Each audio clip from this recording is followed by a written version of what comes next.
السلام عليكم ورحمة الله وبركاته. الحمد لله رب العالمين والصلاة والسلام على سيد المرسلين نبينا محمد وعلى آله وأصحابه أجمعين. أما بعد، فأعوذ بالله من الشيطان الرجيم. بسم الله الرحمن الرحيم. ومن يطع الله والرسول فأولئك مع الذين أنعم الله عليهم من النبيين والصديقين والشهداء والصالحين وحسن أولئك رفيقا. صدق الله العظيم. রোজান club কর্তৃক আয়োজিত আজকের এই আমার বহুবারের আজকের একটি বারের এই প্রোগ্রামের এই সেমিনারের সম্মানীয় সভাপতি, অতিথিবৃন্দ যারা সকলেই আমার শিক্ষক, বিশ্ববিদ্যালয়ের ডিন স্যার আছেন এবং চট্টগ্রামের ইসলামী বিশ্ববিদ্যালয়ের শিক্ষক না হয়ে স্যার যদি বিদেশে থেকে যেতেন তাহলে আমার মনে হয় আরবের কোনো বিশ্ববিদ্যালয়ের এতদিন অনেক বড় জায়গায় দায়িত্ব পালন করতেন। বিশেষ করে আজকের মাহফিলের যিনি মধ্যমণি হয়ে আসছেন প্রধান অতিথি professor doctor B M Mafizur Rahman Al Azhari sir, যিনি বাংলা ভাষাভাষীদের ভেতর থেকে কেউ যদি একবার দাওয়াত পায় দুবাই একটি কনফারেন্সে, দ্বিতীয়বার তাকে আমন্ত্রণ জানানো হয় না সচরাচর। স্যার সেই প্রোগ্রামে একাধিকবার গিয়েছেন বাংলাদেশের পক্ষ থেকে আমন্ত্রিত হয়ে। আমার সরাসরি ওস্তাদ আরেকজন বিজ্ঞ আলোচক আমাদের সামনে আছেন, বিশিষ্ট lawyer doctor Shafiqul Islam sir সহ আমার একান্ত শ্রদ্ধেয় শ্রোতামণ্ডলী, বিশেষ করে যার আয়োজনে আজকের এই যার আমন্ত্রণে আজকে আমাদের এই উপস্থিতি, মানবিক ডাক্তার যার চেম্বারে লেখা আছে আলেম, হাফেজ, ইমাম, খতিব, রিক্সাওয়ালা, কুলি, দিনমজুর, শ্রমিক, তাদের জন্য কোনো ফি নেওয়া হয় না এবং কারো যদি অসচ্ছলতা থাকে, কারো যদি কোনো ইনসলভেন্সি থাকে, নিঃসংকোচ আমাকে বলুন এবং আপনার ওষুধ কেনার টাকা না থাকলে তাও আমাকে বলুন। এটা লেখা আছে ওনার চেম্বারে এবং আমি প্রত্যক্ষদর্শী, আমি নিজেও তার রাজসাক্ষী। গত সপ্তাহে আমার বড় ছেলেকে নিয়ে কানের ইনফেকশনের কারণে আমি সম্ভবত 4 বার গিয়েছি। আমি বহুবার চেষ্টা করেছি ওনাকে বলে যে আপনি এত রাতে, আমি রাত 11টার পরে ওনাকে পেয়েছি, ঘর ভর্তি, হাউসফুল, ওখানে পেশেন্ট ছিল। তো শত চেষ্টার পরেও আমি একটা টাকা ওনাকে দিতে পারিনি 4 বারেই। এবং রাতের যে কোনো সময় উনি বলেছেন আমার 4টা ছেলে মেয়ে অলমোস্ট প্রায় সময় এই নিকট সময়ে অনেকেই যেহেতু অসুস্থ হচ্ছে, তারাও খুব অসুস্থ ছিল। যখন যেভাবে সহযোগিতা প্রয়োজন তিনি আমাকে সহযোগিতা করেছেন। একজন আলেমের প্রতি, একজন দ্বীনের ছাত্র হিসেবে আমাকে তিনি যে সেবা দিয়েছেন, আমি সত্যি তার প্রতি কৃতজ্ঞ। এবং আমার ডিন স্যার একটু আগে যে কথাটা বলেছেন, ওনার লেবাসে, ওনার শেকেলে সুরতে, ওনার আচরণে এখন বুঝার কোনো আর সুযোগ নেই তিনি একজন ডাক্তার। তিনি একজন হয়েই উঠেছেন ইসলামিক স্কলার, তিনি একজন হয়ে গিয়েছেন ইসলামিক একজন প্রিচার্স অফ ইসলাম, দাঈ ইলাল্লাহ যা আমরা বলে থাকি। আমার উমর ফারুক ভাইয়ের দীর্ঘ হায়াত এবং সুস্থ জীবন আল্লাহর কাছে ভিক্ষা চাই, আল্লাহ দান করুক বলি আমিন। আজকে আমার নির্ধারিত বিষয়ে আমি কথা শুরু করতে চাই, স্যারদের দোয়া চাচ্ছি আন্তরিক। আজকে আমি আমার উমর ফারুক ভাইকে আসরের আগে ইউনিভার্সিটি থেকে যখন বের হচ্ছিলাম, আমি ফোনে বললাম যে আমি আলোচনাটাকে যেভাবে সাজানো দরকার আমি সেভাবে যদি, আমার ব্যাগের ভিতরে নোট রাখছি বিশাল 50 পৃষ্ঠার একটা নোট, আমি বলি যে সেভাবে যদি আমি আমার আলোচনাটাকে যদি উপস্থাপন করি একজন শ্রোতাও শেষ পর্যন্ত থাকবে না। কিভাবে? হযরত আবু বকর সিদ্দিক রাদিয়াল্লাহু তাআলা নাম, বাবার নাম, মায়ের নাম, ওনার শাসন ব্যবস্থা, ওনার অর্থনৈতিক অবস্থা, ওনার রাজ্য সম্প্রসারণ, ওনার বিচার আচার সবকিছু এইভাবে যদি ধারাবাহিকভাবে বলতে যাই হযরত আলী রাদিয়াল্লাহু তাআলা পর্যন্ত পৌঁছতে আমার 2টা দিন সময় লেগে যাবে এবং শ্রোতাও থাকবে না। তো আমি ওনাকে বলেছি ভাই আমি আমার আলোচনাকে একটু ভিন্নভাবে সাজাতে চাই, যদি আপনি আমাকে একটু অনুমতি দেন। তো আমি ওনাকে সেটা শোনালাম, আমি আপনাদেরকে সেটা শোনাচ্ছি। প্রথম কথা হচ্ছে, আমি চাই যে খেলাফতের সূচনা কাল কখন শুরু হয়েছে এবং কিভাবে হয়েছে, তারপরে খেলাফতের সূর্যাস্ত কখন হয় এবং কিভাবে হয় সেটা বিস্তারিতভাবে বলা সম্ভব হবে না। তারপরে আমরা চেষ্টা করব খেলাফতের দাবি কি, আসলে খেলাফত কাকে বলে, খেলাফতের গুরুত্ব, প্রয়োজনীয়তা।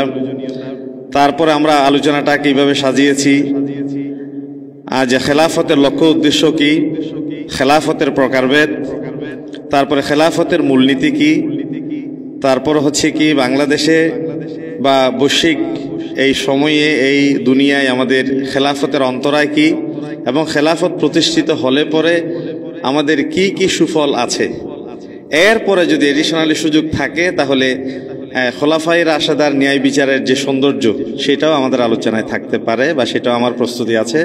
সেই ততক্ষণ আমার সময় হবে কিনা আমি জানি না। আমি জাস্ট সেমিনারের যে হক বিষয়ের যে দাবি, সেই দাবির একটু ভিন্ন ট্র্যাকে গিয়ে আমি আপনাদের সাথে আমার আলোচনাটাকে এখন উপস্থাপন করছি। ধৈর্যচ্যুতি যেন না ঘটে, আল্লাহ তাআলার পক্ষ থেকে রহম ভিক্ষা চাই। রব্বে করিম আমাদেরকে সময়ে জবানে বারাকা দান করুক, নির্দিষ্ট বিষয়ের উপর যেন আলোচনা করতে পারি। আল্লাহুম্মা আমিন। আমরা জানি ইসলাম একটি পরিপূর্ণ জীবন বিধান। অন্যান্য ধর্ম শুধু একটি ধর্ম, ইসলাম কোনো ধর্ম নয়। ইসলাম একটি মোকাম্মল নিজামে হায়াত, এটা একটি পরিপূর্ণ জীবন বিধান। পূর্ববর্তী কোনো ধর্মের উপরে আল্লাহ তাআলা তিনি সন্তুষ্ট হয়েছেন, তিনি এই ধর্মকে পরিপূর্ণতার ধারপ্রান্তে পৌঁছে দিয়েছেন, এই ব্যাপারে কোনো বিধান নাজিল করা হয়নি। হযরত উমর ইবনুল খাত্তাব রাদিয়াল্লাহু তাআলা আনহুকে এক অমুসলিম এসে বলছে যে মুসলমানদের এমন একটি সময় আছে, এমন একটি মুহূর্ত আছে যেই সময় যদি আমাদের থাকতো আমরা সেই দিনটাকে ঘটা করে উদযাপন করতাম। সেই কোন দিন? বলে যে যেই দিন তোমাদের আয়াত নাজিল হয়েছে আল ইয়াউমা আকমালতু লাকুম দীনাকুম ওয়া আতমামতু আলাইকুম নি'মাতি ওয়া রাদিতু লাকুমুল ইসলামা দীনা। This day have I perfected for you. Just এই কথাটা, দিনকে আজকে তোমাদের জন্য পরিপূর্ণ করে দিলাম। হযরত উমর ইবনুল খাত্তাব রাদিয়াল্লাহু আনহু বলেছেন আয়াতটা কি, কোথায় নাজিল হয়েছে, কখন নাজিল হয়েছে আমি জানি। তিনি বলে যে সেটা জানার পরেও আমরা আল্লাহর পক্ষ থেকে জাস্ট শুকর আদায় করি, আমরা সেভাবে ঘটা করে আমরা দিনটাকে উপস্থাপন করি না, আমরা দিনকে মানার জন্যেই চেষ্টা করি। সেই ইসলাম একটি পরিপূর্ণ জীবন বিধান। রাষ্ট্র রাজনৈতিক যাবতীয় বিষয় এর ভেতরে ইসলামের ভেতরে পরিব্যাপ্ত করে আছে। আমরা সেটা বুঝতে পারি একজন মানুষের ব্যক্তিগত জীবন থেকে শুরু করে যখন রাষ্ট্রীয় জীবন, আন্তর্জাতিক জীবন এবং পরিবারের একটা ক্ষুদ্রতম ইউনিট পরিচালনা থেকে শুরু করে যাবতীয় ব্যাপার যখন আমরা তালাশ করি ইসলামের ভেতরে পেয়ে যাই নবী করিম সাল্লাল্লাহু আলাইহি ওয়াসাল্লামকে জীবন্ত অনুপম একটি আদর্শ হিসেবে। সেই সময় আমাদের আর বোঝার অপেক্ষা রাখে না যে ইসলাম একটি পরিপূর্ণ জীবন বিধান।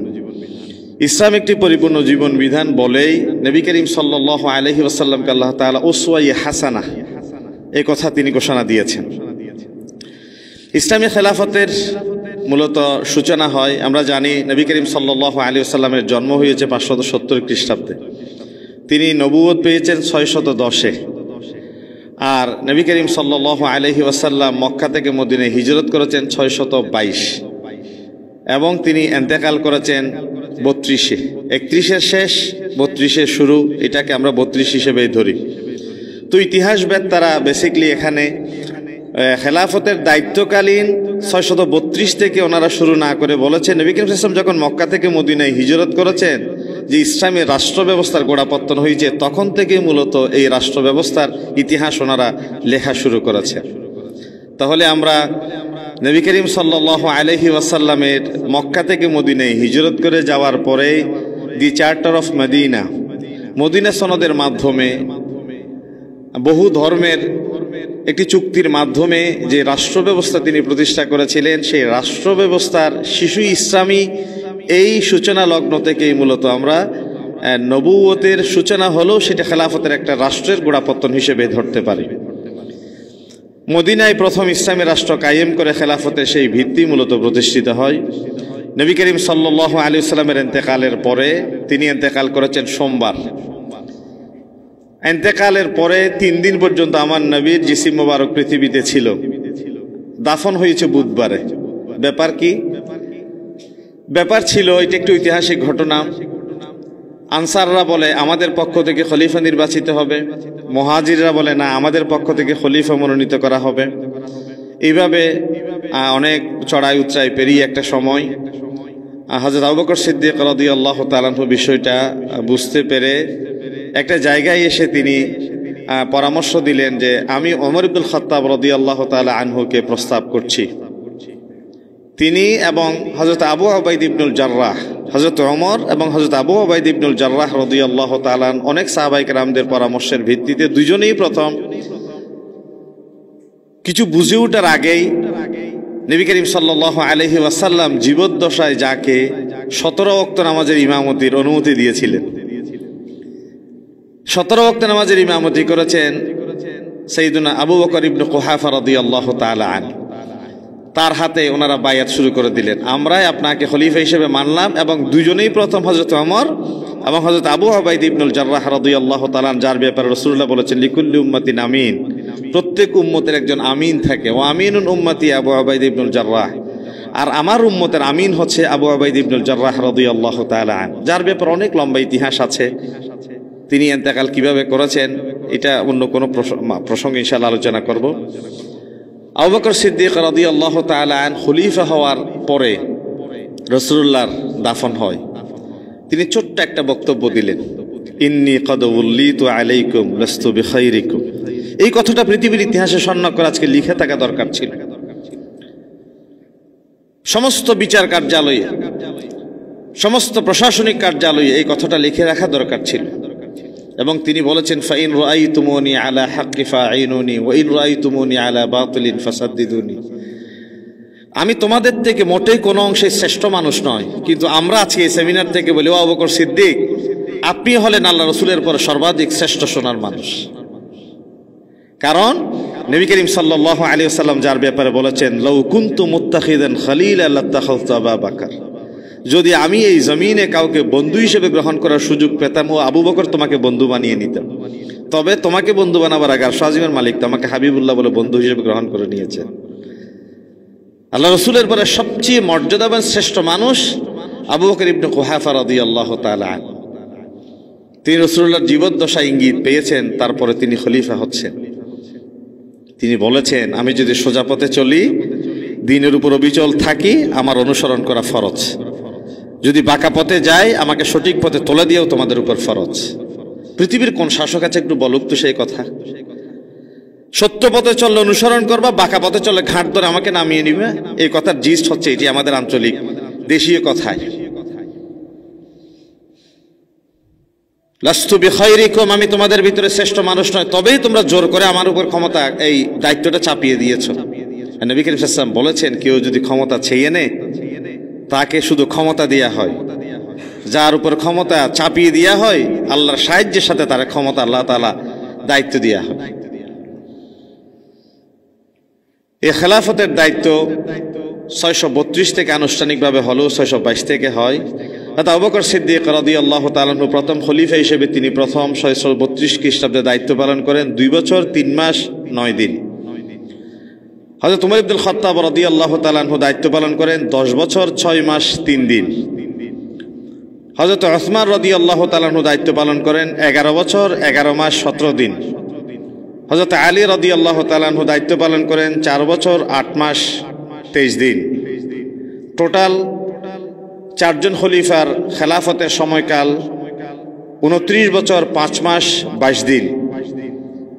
বাকি সময় অবশিষ্ট ছিল 6 মাস 8 দিন, যে দায়িত্ব পালন করেছে হযরত আলী রাদিয়াল্লাহু তাআলা আনহুর বড় সন্তান হযরত হাসান রাদিয়াল্লাহু তাআলা আনহু।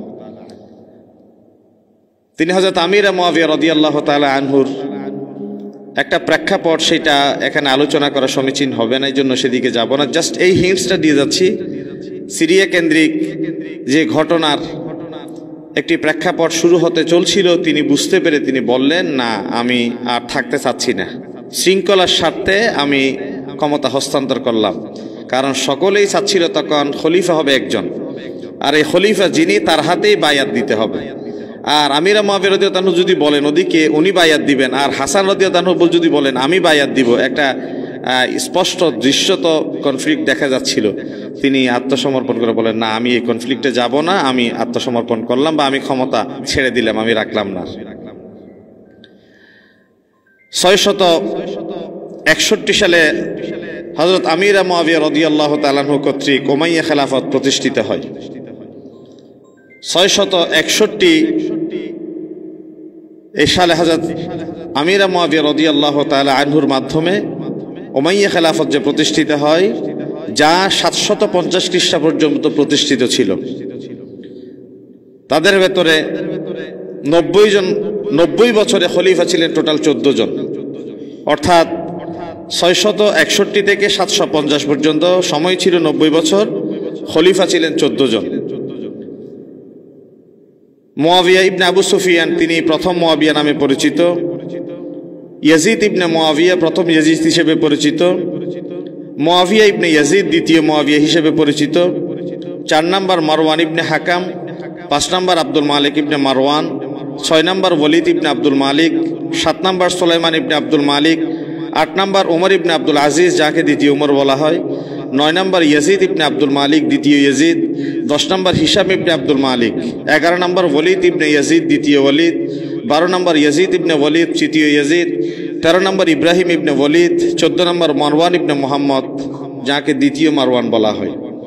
তাহলে আমরা দেখতে পাচ্ছি উমাইয়া খেলাফতের 90 বছরে 14 জন খলিফা দায়িত্ব পালন করেছেন।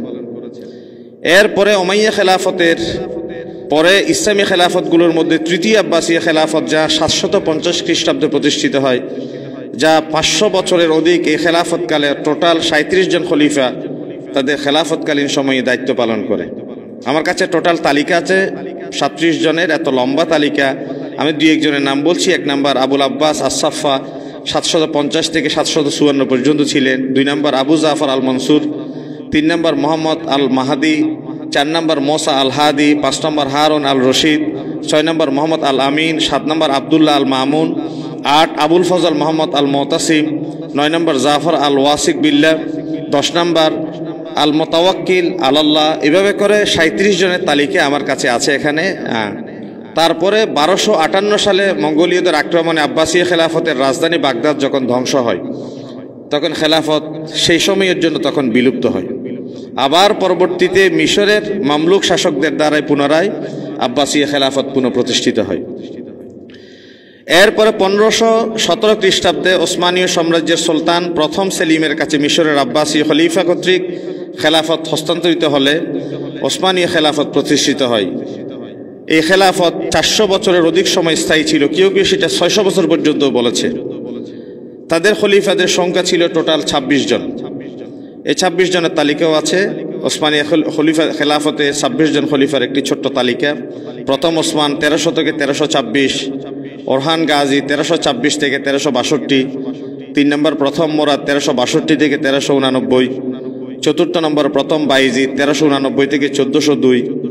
এইভাবে করে ধারাবাহিকভাবে 26 জন তারা দায়িত্ব পালন করে। এরপরে কেউ যারা 600 বছর পর্যন্ত ওসমানী খেলাফত ছিল তারা বলেছে 1909 সালে তুর্কি বিপ্লবের মাধ্যমে খলিফা দ্বিতীয় আব্দুল হামিদ অপসারণ হয় এবং 1918 সাল ওসমানী খেলাফতের বিলুপ্তি হয়।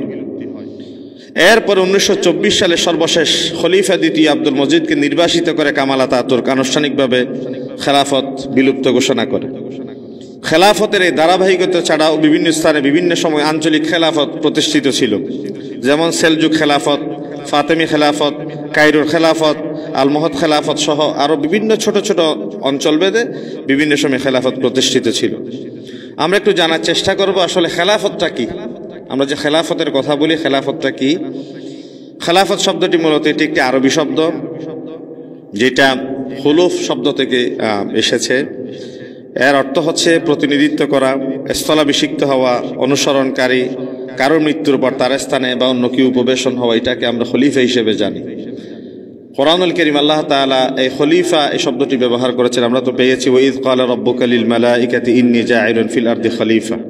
আমি সঙ্গত কারণে আরবি ইবারত পড়ে সময় একটু দীর্ঘায়িত হবে, এই জন্য আমি জাস্ট বাংলাটাই বোঝার জন্য বলছি। রাগিব ইস্পাহানী রহমতুল্লাহ আলাইহি বলেন, খেলাফত হলো কারো অনুপস্থিতিতে অন্য কোনো ব্যক্তি তার প্রতিনিধিত্ব করবে, চাই তার অনুপস্থিতি সেটা মৃত্যুর কারণে হোক অথবা অপসারণের কারণে হোক অথবা অন্য কোনো কারণে হোক, যাকে প্রতিনিধি করা হয়েছে তাকেই সম্মানিত করা উদ্দেশ্য। ওই ব্যক্তি হচ্ছে প্রথম ব্যক্তির খলিফা বা মনোনীত ব্যক্তি হিসেবে বিবেচিত হবে। পারিভাষিকভাবে যদি আমরা বলি, ইসলামী সরকার পদ্ধতিকে, অর্থাৎ যে রাষ্ট্রের সকল নিয়ম কারণ ইসলামী শরিয়া অনুযায়ী পরিচালিত হয় তাকে খেলাফত বলে। আল্লামা ইবনে খলদুন বলেন, যাকে সমাজ বিজ্ঞানের আমরা জনক বলে থাকি, খেলাফতের সংজ্ঞা তিনি দিয়েছেন এইভাবে: আল্লাহ তাআলা মনোনীত দ্বীন ইসলামের সংরক্ষণ, তা অনুযায়ী সমাজ ও রাষ্ট্র গঠন এবং সে অনুযায়ী রাষ্ট্র পরিচালনা করলে তাকে আমরা খেলাফত হিসেবে বলতে পারি। হজ্জাতুল ইসলাম ইমাম গাজালি রহমাতুল্লাহ আলাইহি বলেছেন, খেলাফত এমন একটি ধর্মীয় প্রতিষ্ঠান যা যুক্তিতর্কের মাধ্যমে নয়, বরং আল্লাহ প্রদত্ত বিধান ও নবী করিম সাল্লাল্লাহু আলাইহি ওয়াসাল্লামের প্রদর্শিত পথে পরিচালিত হয়। সার্বিকভাবে বলতে গেলে কোরআন সুন্নাহর আলোকে যে রাষ্ট্র পরিচালিত হয় তাকে ইসলামী রাষ্ট্র বলে। এখন আমরা একটু সংক্ষিপ্তভাবে শুনবো যে খেলাফতের গুরুত্ব এবং প্রয়োজনীয়তা কেন। আমরা কোরআনুল কারীমের আয়াত এবং নবী করিম সাল্লাল্লাহু আলাইহি ওয়াসাল্লামের সুন্নাহকে যদি সামনে নিয়ে আসি, দেখতে পাই খেলাফতের এই ব্যাপারটা আল্লাহ তাআলা প্রথম, আমি আমার বিভিন্ন আলোচনায় বলেছি, মানুষ হচ্ছে আল্লাহ তাআলার রাজনৈতিক সৃষ্টি। অনেকে আমার সাথে সেটা বিভিন্ন সময় স্টেজ থেকে নামার পরে কথাও বলেছেন, আপনি এটা কিভাবে বললেন, মানুষ আল্লাহর রাজনৈতিক সৃষ্টি কেমনে হয়? দেখেন, এই যে খলিফা বা প্রতিনিধি নিযুক্ত হয়, খলিফা যিনি খেলাফতের দায়িত্ব পালন করবেন, স্বাভাবিক আল্লাহ রাব্বুল আলামিন যেহেতু আমাদেরকে না চাইতে সবকিছু দিয়েছেন, আল্লাহ চান আলা লাহুল খালক ওয়াল আমর, আমার নির্দেশ তোমরা পালন করো, সেটাই আমার চাওয়া। আর আল্লাহর নির্দেশ যদি এখানে বান্দা প্রতিষ্ঠিত করতে চায়, তাহলে কায়েমি স্বার্থবাদী শক্তি যারা, তাদের সাথে একটি সাংঘর্ষিক একটা পরিবেশ তৈরি হয়। তাহলে আল্লাহ তাআলা চাচ্ছেন বনি আদমকে দিয়ে, ইয়া দাউদ ইন্না জাআলনাকা খলিফাতান ফিল আরদ, আমি চাই দাউদ তুমি জমিনে খলিফা হয়ে খেলাফত কায়েম করো। এবং এই খেলাফতের যে মানুষ বিরোধিতা করবে, আল্লাহ তাআলা সেই কথা ইঙ্গিতে বলে দিয়েছেন, ওয়ালা তাত্তাবিউল হাওয়া, তুমি রিপোর্ট তাড়নার বশবর্তী হয়ে যে কাজ মানুষ করে, এই কাজ করা যাবে না। প্রবৃত্তির অনুসরণ করে মানুষ যে কাজ করে, সে কাজ করা যাবে না। অর্থাৎ আমরা মানুষ, এই যে আমার ডক্টর ওমর ফারুক ভাই একটু আগে বলেছেন, এই মাইকটা যিনি আবিষ্কার করেছেন, আসলে তিনি খুব ভালো করেই জানেন এই মাইক কোথায় কিভাবে ফিটিং করলে পরে এই মাইকের সুফল আমরা পেতে পারি। এই মাইক যদি তার দেখানো সেই বিধান, সেই নিয়ম আমরা ফলো না করি, তাহলে মাইক আমাদের কখনো সুফল দিবে না। এই মোবাইল, যাকে আমরা দুরালাপনই বলি, এই মোবাইল এই দুরালাপন, এই সুবিধাটা পাওয়ার জন্য তাহলে যেখানে ব্যাটারি, যেখানে সিম, যেখানে মেমোরি, যেখানে সেটিংস যেভাবে দেওয়ার কথা সেভাবে যদি আমরা দিই, তাহলে এই দুরালাপন আমরা করতে পারি। আল্লাহ তাআলা এখানে বলছেন এই জমিনের শান্তি, নিরাপত্তা, স্থিতিশীলতার জন্য কি কাজ করা দরকার সেটা স্রষ্টা হিসেবে আমিই তো জানি। তো আল্লাহ তাআলা বলছেন, হে দাউদ, আমি তোমাকে বলছি, আমার বিধান যদি জমিনে থাকে, তাহলে তোমাকে বছরে একটা দিন শান্তির পায়রা উড়িয়ে শান্তিগ্রস্ত হবে না। ওয়ালা তাত্তাবিউল হাওয়া, ওয়ালা তাত্তাবিউল হাওয়া মানে তুমি এক 5টি বছর একটা আইন প্রণয়ন করো, পরবর্তী 5টি বছরের জন্য যারা ক্ষমতায় আসে তারা মনে করে এটার অ্যামেন্ডমেন্ট করা দরকার। কেন? অথচ বাংলাদেশের সংবিধানে আমরা জানি এটা একটি দুষ্পরিবর্তনীয় সংবিধান, এবং এটা একটি 2/3 মেজরিটি পাওয়া না গেলে কারেকশন করা যায় না, এমন একটি সংবিধান। এই 2/3 মেজরিটি পাওয়া না গেলে সংশোধনী আনা যায় না, এমন সংবিধানও কিন্তু 15+ সংশোধন হয়েছে বাংলাদেশে। কয় বছর? 55 বছরে। 55 বছরের ব্যবধানে যদি একটি সংবিধান দুষ্পরিবর্তনীয় হওয়ার পরে 2/3 মেজরিটি নিয়ে পরিবর্তন করতে হয়, এমনটি 15+ সংবিধান সংশোধন করতে হয়, তাহলে এই আল্লাহর বিধান কোরআনুল কারীম যদি মানব রচিত হতো, আল্লাহ তাআলা বলেছেন ওয়ালাউ কানা মিন ইনদি গায়রিল্লাহ, যদি গায়রুল্লাহর পক্ষ থেকে এই আইন, এই বিধান, এই কনস্টিটিউশন তোমাদেরকে দেয়া হতো, লাওয়াজাদু ফিহি ইখতিলাফান কাসীরা, তোমাদের ভিতরে 5 বছর অন্তর অন্তর যেমনি একটা অ্যামেন্ডমেন্ট তোমরা দেখতে পাও, তাহলে কোরআনুল কারীমের 1 শতাব্দীতে একজন মুফাসসির বলল এই ব্যাখ্যা হবে, পরবর্তী শতাব্দীতে আরেকজন মুফাসসির এসে বলতো না এই ব্যাখ্যাটা হবে না, এটা ওই ব্যাখ্যা হবে। তাহলে অবশ্যই তোমরা এই মুফাসসিরের তাফসীরের সাথে পরবর্তী মুফাসসিরের তাফসীরের ভিতরে বড় একটা কন্ট্রাডিকশন তোমরা দেখতে পেতে। বলে যে তোমরা কি আদৌ পেয়েছো? বলে যে না। আল্লাহ তাআলা এই কন্ট্রাডিকশন পাওয়ার জন্য কেউ যদি রাস্তায় নেমে আসে, মাইকেল এইচ হার্টের ব্যাপারে আমরা জানি, তিনি এসেছিলেন কোরআনের ভুল ধরতে, কিন্তু সর্বশেষ নিজের জীবনের ভুল ধরতে পেরে তিনি মুসলমান হয়ে গিয়েছেন। আল্লাহ তাআলা এই জন্য আমাকে আপনাকে জিজ্ঞাসা করছে, আফালা ইয়াতাদাব্বারুনাল কোরআন, তুমি physics, chemistry, higher math, general math, সমস্ত জটিল কঠিন সমীকরণ তুমি মিলাতে পারলে? আল্লাহর কোরআন 1500 বছর হয়ে গেল নাজিল হয়েছে, 1 আলিফ 3 আলিফ 4 আলিফ, জবর জের পেশ, আলিফ থেকে এ পর্যন্ত 29টা অক্ষর, যার ভেতরে কোনো পরিবর্তন নাই, কোনো পরিবর্তন নাই। 1500 বছর হয়ে গেল কোরআনুল কারীম। আম্মা আলা কুলুবিন আকফালুহা, তুমি সবকিছু এত সুনিপুণভাবে বুঝলা, জানলা, কি হয়েছে? তোমার সিনায় কি কেউ তালা লাগিয়ে দিয়েছে? কেন তুমি কোরআনটা বুঝলে না? বাকি সব বিষয়ে তুমি তো পারদর্শী, বাকি সব বিষয়ে তুমি তো এক্সপার্ট। আল্লাহ তাআলা সেই কথাই বলছেন। আমার কথা ভিন্ন ট্র্যাকে চলে যাচ্ছে। আমি এখানে বলতে চাই, আল্লাহ তাআলার একটা রাজনৈতিক সৃষ্টি, মানুষ যেহেতু খলিফা আল্লাহর পক্ষ থেকে, খেলাফতটা, এই খেলাফতের দায়িত্ব পালন করতে গিয়ে তিনি দাউদ আলাইহিস সালামকে বলছেন, ইন্না জাআলনাকা খলিফাতান ফিল আরদ, তুমি আমার খেলাফতের এই দায়িত্ব পালন করবা। দায়িত্ব পালন করতে গিয়ে কিছু হায়েনা, কিছু রক্তচক্ষু তোমার দিকে দৃষ্টি দিবে, ওয়ালা তাত্তাবিউল হাওয়া, তাদের রক্তচক্ষুকে তুমি ভয় পাবে না। যদি পাও, ফায়াদুল্লাকা আন সাবিলিল্লাহ, তাহলে তুমি সত্য থেকে বিচ্যুত হয়ে যেতে পারো। আর সত্য থেকে কেউ যদি বিচ্যুত হয়, ইন্নাল্লাযীনা ইউদিল্লুনা আন সাবিলিল্লাহি লাহুম আযাবুন শাদীদুম বিমা নাসু ইয়াউমাল হিসাব, পরকালকে যারা ভুলে যায় তাদের জন্য ভয়ঙ্কর পরিণতি আছে। আল্লাহ তাআলা এখানে চমৎকার কথা বলেছেন। তার মানে মানবরচিত মতবাদ যে আসতে পারে, মানুষের তৈরি আইন যে আসতে পারে, খেলাফতের মোকাবেলায় রাজতন্ত্র যে হতে পারে, গণতন্ত্র যে হতে পারে, খেলাফতের মোকাবেলায় ভিন্ন কোনো ইজম যে আসতে পারে, সেটা আল্লাহ তাআলা এখানে বলে দিয়েছেন, ফায়াদুল্লাকা আন সাবিলিল্লাহ, যা তোমাকে গোমরাহির দিকে নিয়ে যাবে।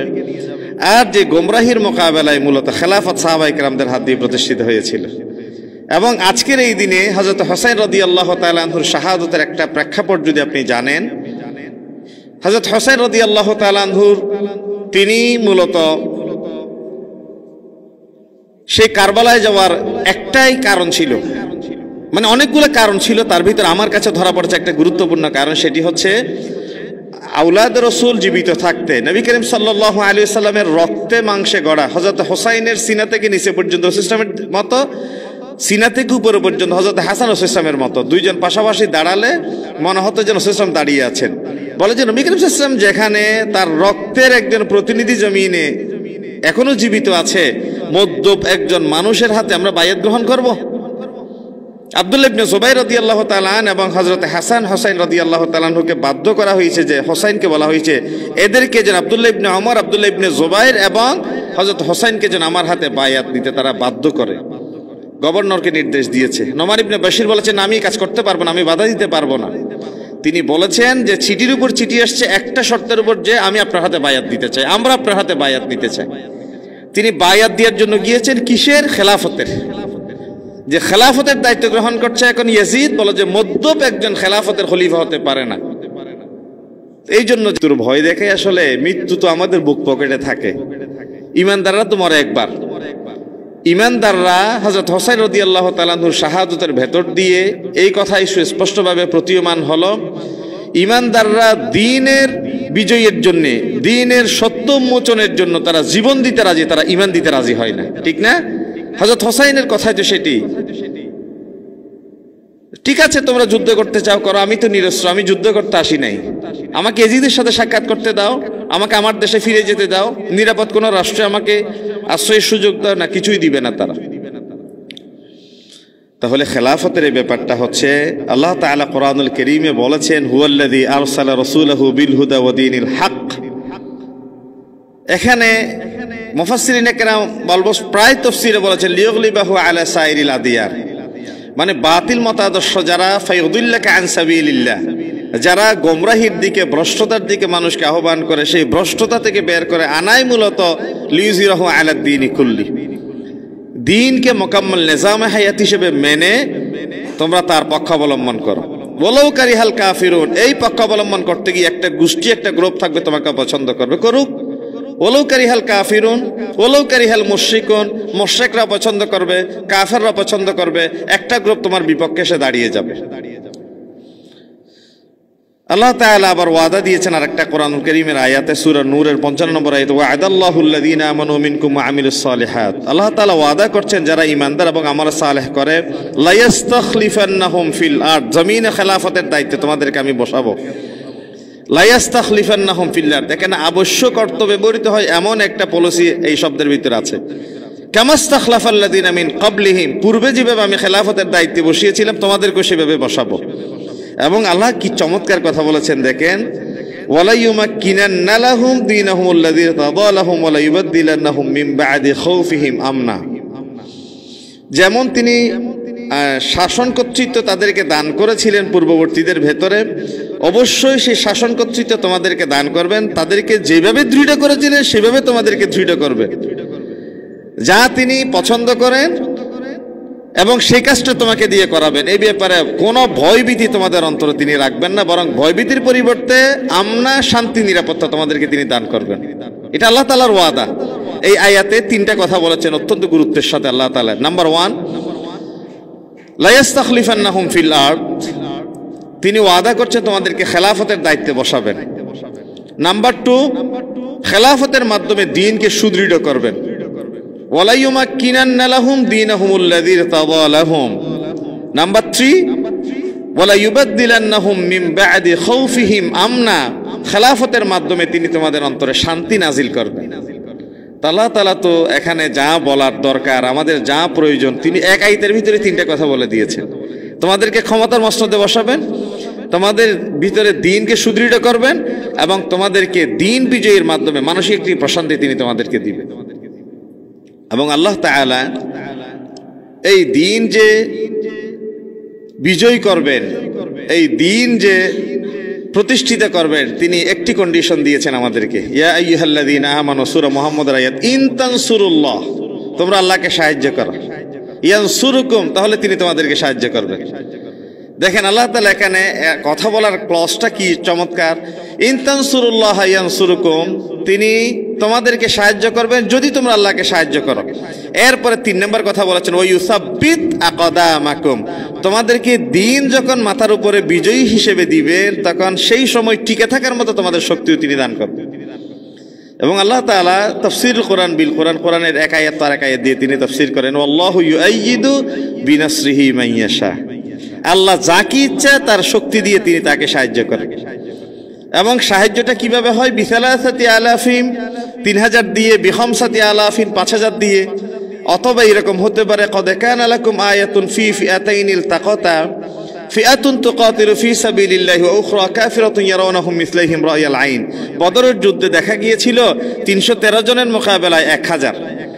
তো মুফাসসিরিন এখানে দুটা কথা বলেছেন। নাম্বার 1, 313 জন তারা নিজেদেরকে 626 জন দেখেছে, অথবা এরকম হতে পারে কাফেররা তারা মুসলমানদেরকে দ্বিগুণ দেখেছে, মুসলমানরা নিজেরা নিজেদেরকে দ্বিগুণ দেখেছে, অথবা কাফেররা মুসলমানদেরকে দ্বিগুণ দেখেছে। আর তো তাফসীর তো সরাসরি নষ্ট আছে, 3000 ফেরেশতা, 5000 ফেরেশতা তো আল্লাহ জমিনে নাজিল করেছে। আল্লাহ তাআলা বলছেন এখানে, তুমি যদি খেলাফতের দায়িত্ব পালনের জন্য এগিয়ে আসো, ওয়ালা ইউবাদদিলান্নাহুম মিন বা'দি খাউফিহিম আমনা, তাহলে তোমাদেরকে কিভাবে নিরাপত্তা দিতে হয়, তোমাদেরকে অন্তরে কিভাবে শান্তি নাজিল করতে হয়, সেটা আমি আল্লাহর পরিকল্পনায় আছে। আল্লাহ তাআলার পরিকল্পনা হচ্ছে তোমাদেরকে দিবেন। আল্লাহ তাআলা কি আজীব কথা বলেন দেখেন, ওয়ামা রামাইতা ইয রামাইতা ওয়ালাকিন্নাল্লাহা রামা ফালাম তাকাতুলুহুম ওয়ালাকিন্নাল্লাহা কাতালাহুম, বলে যে বদরে তোমরা যুদ্ধ করো নাই, তো যুদ্ধ তো আমি আল্লাহ করেছি।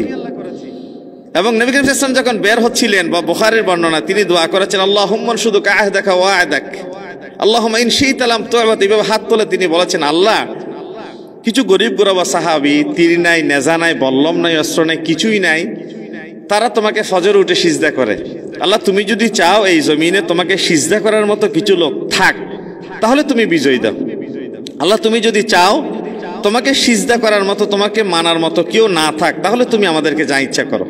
ফাআখাযা আবু বকর সিদ্দিক এদ্দুর দোয়া শুনে তিনি আসলেন, তিনি বললেন, ওয়াকালা হাসবুক ইয়া রাসূলুল্লাহ, যথেষ্ট হয়ে গিয়েছে, আপনি যা বলেছেন এটুকুতেই যথেষ্ট। সাইয়ুহজামুল জামউ ওয়া ইউওয়াল্লুনা দুবুর, আমি এখান থেকেই দেখতে পাচ্ছি আপনার দোয়া এটা বুলেটের মতো কাজ করছে, তারা পশ্চাৎপদ হয়ে পলায়ন করবে, সেটা আমি এখন থেকে বুঝতে পারছি। দোয়ার অ্যাকশন এবং আল্লাহ তাআলার আয়াত নাজিল দেখেন, ফালাম তাকাতুলুহুম ওয়ালাকিন্নাল্লাহা কাতালাহুম, তোমরা যুদ্ধ করো না, আমি আল্লাহ করেছি। ওয়ামা রামাইতা ইয রামাইতা ওয়ালাকিন্নাল্লাহা রামা, তোমরা নিক্ষেপ করেছো, তোমরা চালিয়েছো খেজুর গাছের ঢাল, খেজুর গাছের ঢালকে শানিত ধারালো তরবারিতে পরিণত করেছে আমি আল্লাহ। সুবহানাল্লাহ বলেন না? তো আল্লাহর তো ওয়াদা আছে, আল্লাহ তো করেছে, সেটা প্র্যাকটিক্যালও দেখিয়েছেন, থিওরিটিক্যালও আল্লাহ তাআলা বলছেন তুমি করো, আমি করব। আর আমি আল্লাহ বলছেন যে তুমি আসার পর আমি সাহায্য করেছি কিনা দেখো, যে করেছি আমি। 313 জন দিয়ে না হয় কেমনে 1000 জনের বিরুদ্ধে তারা জয়ী হয়। তাহলে এই আয়াতে আমরা দেখতে পাচ্ছি আল্লাহ তাআলা 3টা কথা অত্যন্ত চমৎকারভাবে বলেছেন। এছাড়াও খেলাফতের প্রয়োজন আল্লাহ তাআলা বলেছেন, হুয়াল্লাযী জাআলাকুম খালাইফাল আরদ ওয়া রাফা'a বা'দাকুম ফাওকা বা'দ, এই জমিনে তোমাদেরকে খেলাফতের খলিফা বানিয়ে পাঠিয়েছেন এবং একজনের উপর আরেকজনকে আল্লাহ তাআলা মর্যাদা দিয়েছেন। আর একটা হাদিসে আছে, নবী করিম সাল্লাল্লাহু আলাইহি ওয়াসাল্লাম বলেছেন, এটা বুখারীর হাদিস, বলে যে বনী ইসরাইলের আম্বিয়ায়ে কেরাম নেতৃত্বের জায়গায় ছিলেন। যখন কোন নবী ইন্তেকাল করত, পরবর্তী আরেকজন নবীকে আমি স্থলাভিষিক্ত করে দিতাম। নবী করিম সাল্লাল্লাহু আলাইহি ওয়াসাল্লাম বলেছেন, আমার পরে তো তোমাদের কাছে আর কোনো নবী আসবে না, তবে আমার পরে খলিফা আসবে। আমার পরে কোনো নবী আসবে না। যদি আমার পরে কোনো নবী আসতো, লাকানা ওমর ইবনুল খাত্তাব রাদিয়াল্লাহু তাআলা, খাত্তাবের পুত্র ওমরকে আল্লাহ তাআলা নবুয়ত দিয়ে নবীর মর্যাদা দান করতেন।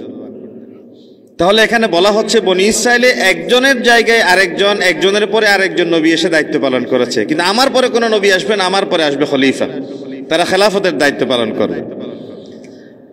এরপরে খেলাফত কেন প্রয়োজন তার কয়েকটি দৃষ্টান্ত যদি আমরা এইভাবে বলি, ইসলামী আইন বাস্তবায়নের জন্য আল্লাহ তাআলা এই জমিনে খেলাফতের কথা বলেছেন।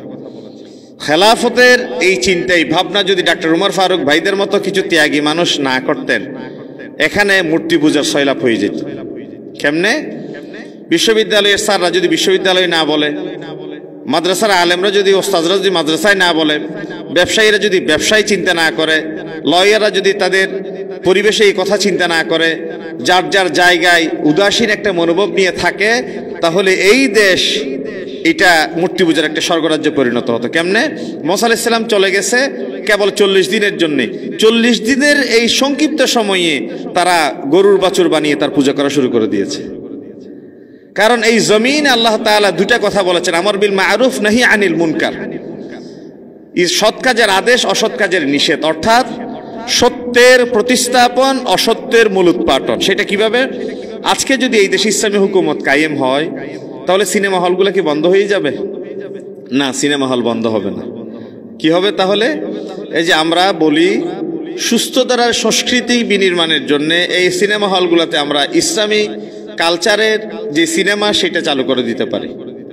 আমরা আমাদের ছেলে মেয়েদের জন্য সুস্থ ধারার যে বিনোদন সেটার প্রবর্তন করতে পারি। অ্যাক্টর অ্যাক্ট্রেস যারা আছে তাদেরকে আমাদের দ্বীনি চেতনায় উজ্জীবিত করে তাদেরকে ট্রেন্ড আপ করতে পারি।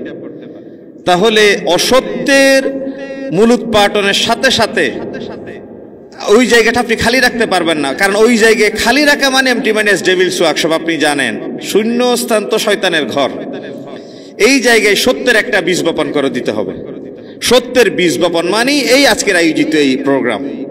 আমি আমার জায়গা থেকে, আপনি আপনার জায়গা থেকে, উনি ওনার জায়গা থেকে, প্রত্যেকের জায়গা থেকে যখন কাজ করবে, তখন দেখা যাবে যে সৎ কাজের আদেশ, অসৎ কাজের নিষেধ প্রকারান্তরে এটা খেলাফতের একটা দায়িত্ব পালনের জন্য আপনি বীজ বপন করে দিলেন। আর এই খেলাফতের লক্ষ্য এবং উদ্দেশ্য কি ছিল? খেলাফতের লক্ষ্য এবং উদ্দেশ্য ছিল এই, নবী করিম সাল্লাল্লাহু আলাইহি ওয়াসাল্লাম 610 খ্রিস্টাব্দে যখন ইসলাম প্রচার করে, তখন রাসূল সাল্লাল্লাহু তারা তিনটা কথা বলেছে, আমরা জানি সকলেই। বলে যে মোহাম্মদ পাগল, মোহাম্মদ গণক, মোহাম্মদ জাদুকর। তিনটা রেফারেন্স আছে কোরআন শরীফের আয়াত। কেউ এসে বলছে মুহাম্মদ সাল্লাল্লাহু আলাইহি ওয়াসাল্লাম কি কবি হয়ে গিয়েছেন? তিনি কবিতা এত চমৎকার করে আবৃত্তি করছেন।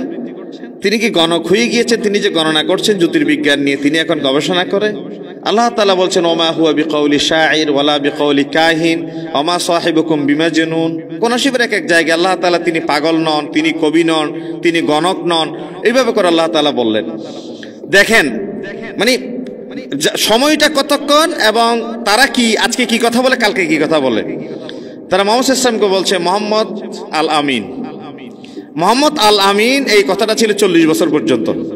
40 বছর পরে যখন কোরআনুল কারীম হাতে মুহাম্মদ সাল্লাল্লাহু আলাইহি ওয়াসাল্লাম সামনে আসলেন, রাতারাতি কোরআনুল কারীম হাতে দেখেছে, ইকরা বিসমি রাব্বিকাল্লাযী খালাকের কথা শুনেছে, এই যে আল আমিন আস-সাদিক আল মাসদুক, সত্যবাদী বিশ্বাসী বন্ধু, এই কথার পরিবর্তে বাকি তিনটা কথা এসে গেল, মোহাম্মদ পাগল, গণক, জাদুকর।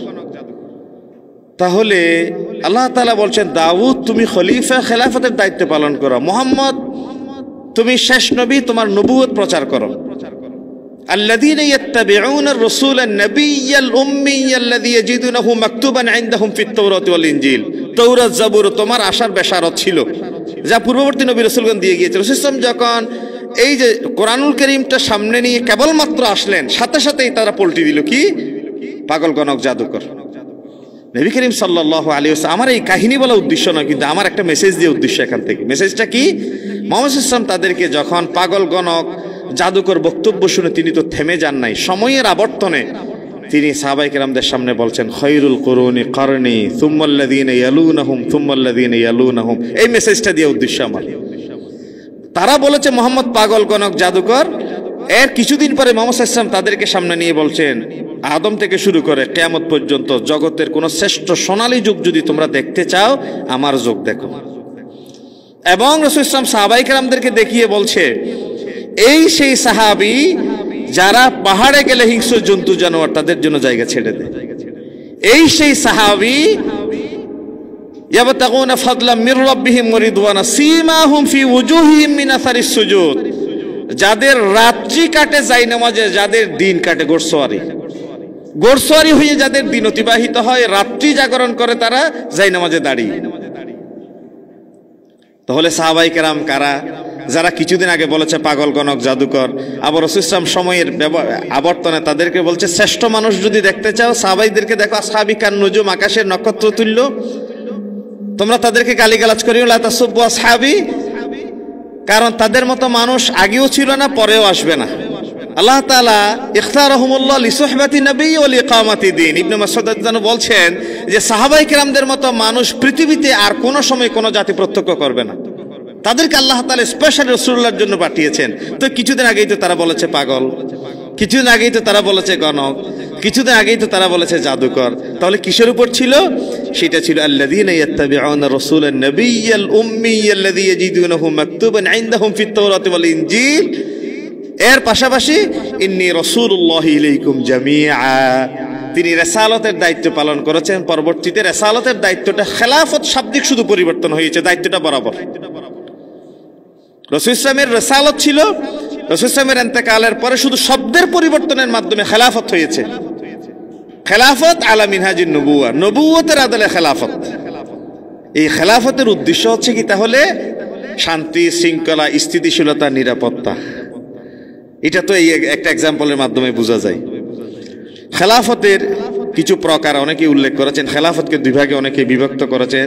নাম্বার 1, আল্লাহ তাআলার পক্ষ থেকে খেলাফত, অর্থাৎ আল্লাহ তাআলার পক্ষ হতে আম্বিয়া আলাইহিস সালাম মানব জাতির উপর যে খেলাফতের দায়িত্ব অর্পিত হয়েছে তা এর দ্বারা উদ্দেশ্য। যেমন সূরা বাকারার আয়াত ইন্নী জাইলুন ফিল আরদি খলিফা।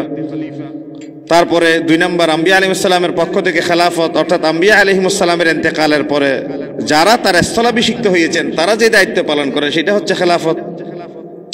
শাহ ওলিউল্লাহ মুহাদ্দিস দেহলভী রাহমাতুল্লাহ আলাইহি বলছেন খেলাফত 2 প্রকার। নাম্বার 1 আত্মিক খেলাফত, নাম্বার 2 জাগতিক খেলাফত। তিনি বলছেন আত্মিক খেলাফত হচ্ছে তাসাউফের জগতে কোনো হক্কানি পীর কর্তৃক তার মুরিদ অন্য কাউকে বায়াতের ইজাজত যে প্রদান করে তাকে খেলাফত বলে যে জাগতিক খেলাফত হচ্ছে রাষ্ট্র পরিচালনার ক্ষেত্রে পূর্ববর্তী রাষ্ট্রপ্রধানের যে স্থলাভিষিক্ত তাকে জাগতিক খেলাফত হিসেবে তিনি উল্লেখ করেছেন। আর খেলাফতের কিছু মূলনীতি থাকে। খেলাফত কিসের উপর বেস করে হবে? আমি জাস্ট পয়েন্টগুলাই বলবো, স্যাররা কথা বলবেন। খেলাফতের মূলনীতির ভিতরে কয়েকটি পয়েন্ট এখানে বলা যায়। নাম্বার 1, খেলাফতের বেসিক কনসেপ্টটা হচ্ছে সার্বভৌমত্ব। সভরেন্টি হচ্ছে একমাত্র আল্লাহর, সভরেন্টি আল্লাহর একমাত্র। এখানে সার্বভৌমত্ব হবে আল্লাহর। লাহু মুলকুস সামাওয়াতি ওয়াল আরদ, আসমান এবং জমিনের রাজত্ব কার? আল্লাহর। এই কথা প্রতিষ্ঠিত করাই হচ্ছে মূলত খেলাফতের মূল উপজীব্য বিষয়। কারণ কোরআনুল কারীম আল্লাহ তাআলা বলেছেন ইনিল হুকমু ইল্লা লিল্লাহ, হুকুমত যেটা থাকবে, রাজত্ব যেটা থাকবে সেটা কেবল আল্লাহর পক্ষ থেকে হবে। আল্লাহর রাজত্বের ব্যাপারটা কেবল মানুষের ভেতর দিয়ে আল্লাহ তাআলা সেটা প্রতিষ্ঠিত করতে চান। যেভাবে আমরা জানি ইসলামী বিচার ব্যবস্থার মূল উৎস হচ্ছে আইন বিভাগ, শাসন বিভাগ, বিচার বিভাগের যেটা যে 3টা বিচারিক আমরা ভাগ দেখতে পাই। দুনিয়াবি এই যে মেম্বার অফ পার্লামেন্টের যে আইন প্রণয়ন, ল মেকার্স যারা, তারা যে আইন প্রণয়ন করে সেটা ভুলে বলা বলেই তো পরবর্তী সরকার এসে সেটার অ্যামেন্ডমেন্ট আনে। কিন্তু আল্লাহ তাআলা বলছেন কোরআনুল কারীম, হাদিস এবং কোরআন এবং হাদিস থেকে ইজতিহাদ বা গবেষণালব্ধ যে সিদ্ধান্তের আইন সেটা কোনোদিন পরিবর্তন হয় না। তবে সময় উপযোগী হতে পারে, যেটা ফিকহুল মুকারনের মাধ্যমে আমরা আধুনিক হতে পারে। যেমন একটা সময় বিকাশে টাকা দিলে যে 20টা টাকা বেশি দিতে হয়, এই শরীয়তের এই বিধান তো আপনি রাসূল ইসলামের যুগে পাবেন না। তারপরে এই যে আজকের শেয়ার ব্যবসা, এই বিধান তো আপনি রাসূল ইসলামের যুগে পাবেন না। তারপরে আধুনিক যেই ব্যবসার কনসেপ্ট, এইটার জন্যে ফুকাহায়ে কেরামরা ইজতিহাদ করে ফিকুল মুকাররন যেটা আধুনিক ফিকহকে সেটা ঢেলে সাজিয়েছেন। তাহলে বেসিক কনসেপ্টটা থাকবে কোরআন সুন্নাহ, এই দুই বিষয়কে কেন্দ্র করে কোরআন এবং হাদিসের আলোকে যেটা ইজতিহাদ করা যায়, ইজতিহাদ করে যদি আপনি মূল জায়গায় পৌঁছতে পারেন তাহলে দুইটা সওয়াব পাবেন। ইজতিহাদ করে যদি কোনোভাবেই আপনার ভুল হয় তাহলে আপনার জন্য একটা সওয়াব, ফালাহু আজরুন, একটা সওয়াব আপনার জন্য আছে। আপনি চেষ্টা করেছেন, কষ্ট করেছেন উম্মার জন্য।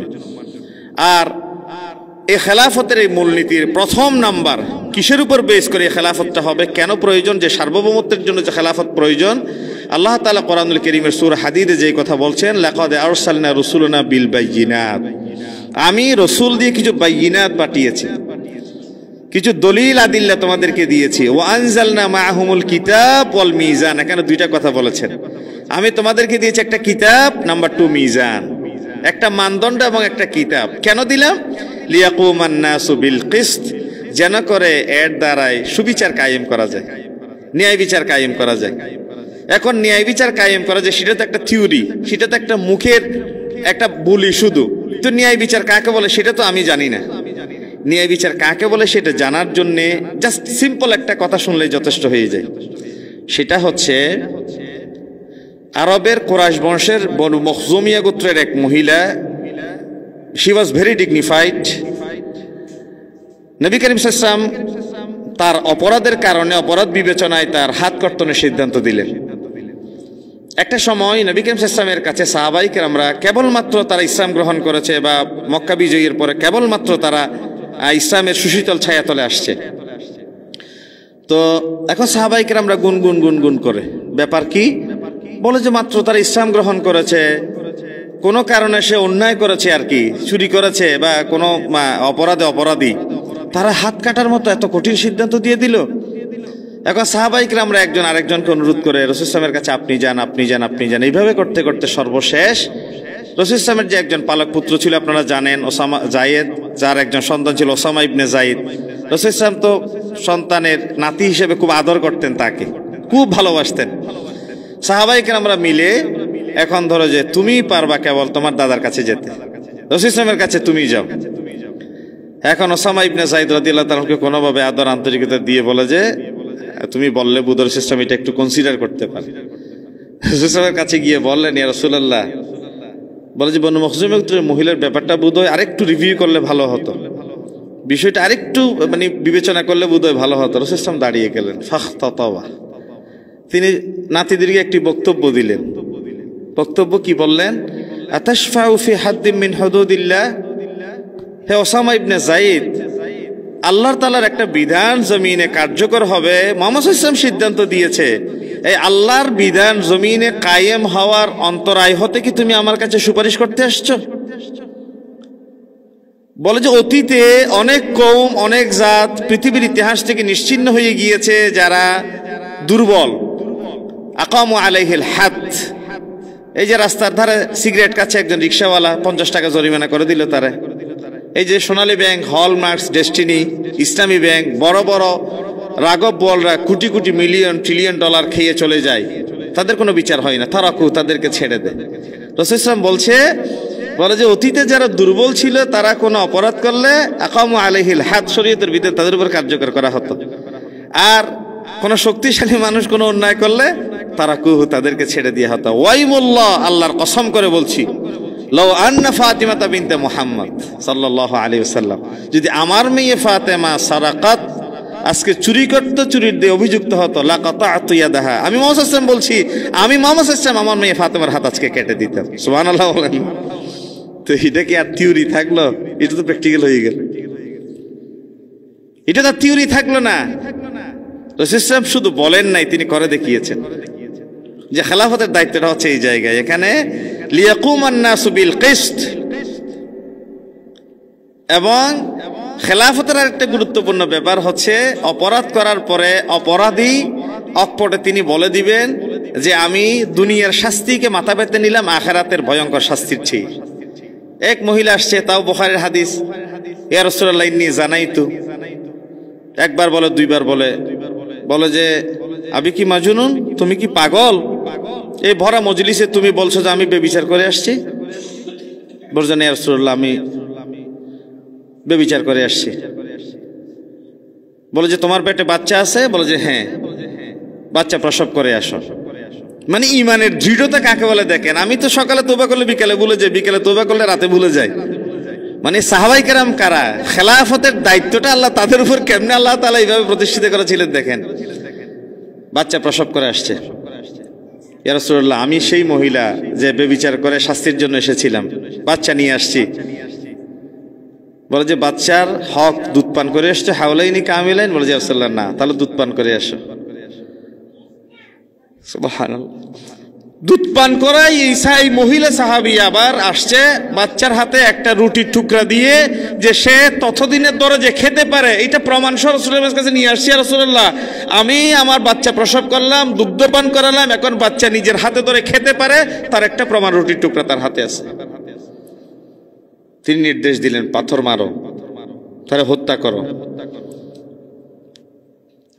উম্মাহাতুল মুমিনিন একজনের শরীরে একটুখানি রক্তের ফোঁটা এসে পড়েছে, তিনি একটু নাক কষিয়েছেন, ভ্রু কুঞ্চিত করেছেন। রাসূল বলেছেন যদি তার তওবাকে আজকে মদিনার সমস্ত পাপীদের ভিতরে বন্টন করে দেওয়া হয়, আল্লাহ তাআলা সমস্ত পাপীদেরকে ক্ষমা করে দিয়ে তার কিছু তওবার অংশ বাকি থাকবে। তুমি কার ব্যাপারে নাক কষাচ্ছ? কার ব্যাপারে ভ্রু কুঞ্চিত করলা? সারা দুনিয়া ঘেটে একজন মানুষ দেখান তো এরকম, যে 4 বছর পর্যন্ত অপরাধ করার পর অপরাধের সেই অনুশোচনা নিয়ে সে ঘুরে। যালিকা মাসালুহুম ফিত তাওরাত ওয়া মাসালুহুম ফিল ইনজিল।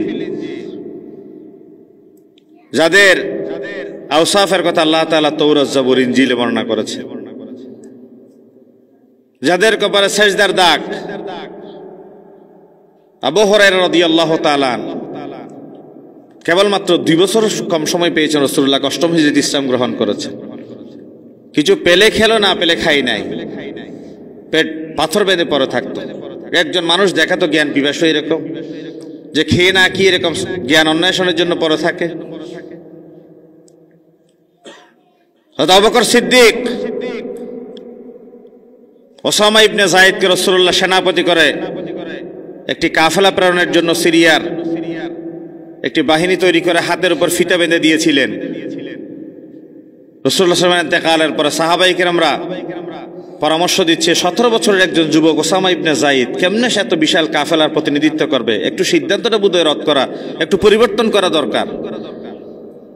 আবু বকর সিদ্দিক রাদিয়াল্লাহু তাআলা বলছে রাসূলুল্লাহর ইন্তেকালের পরে আমার নবীর জীবনের সিদ্ধান্ত দিয়ে যে ওসামা ইবনে যায়েদকে প্রতিনিধি করে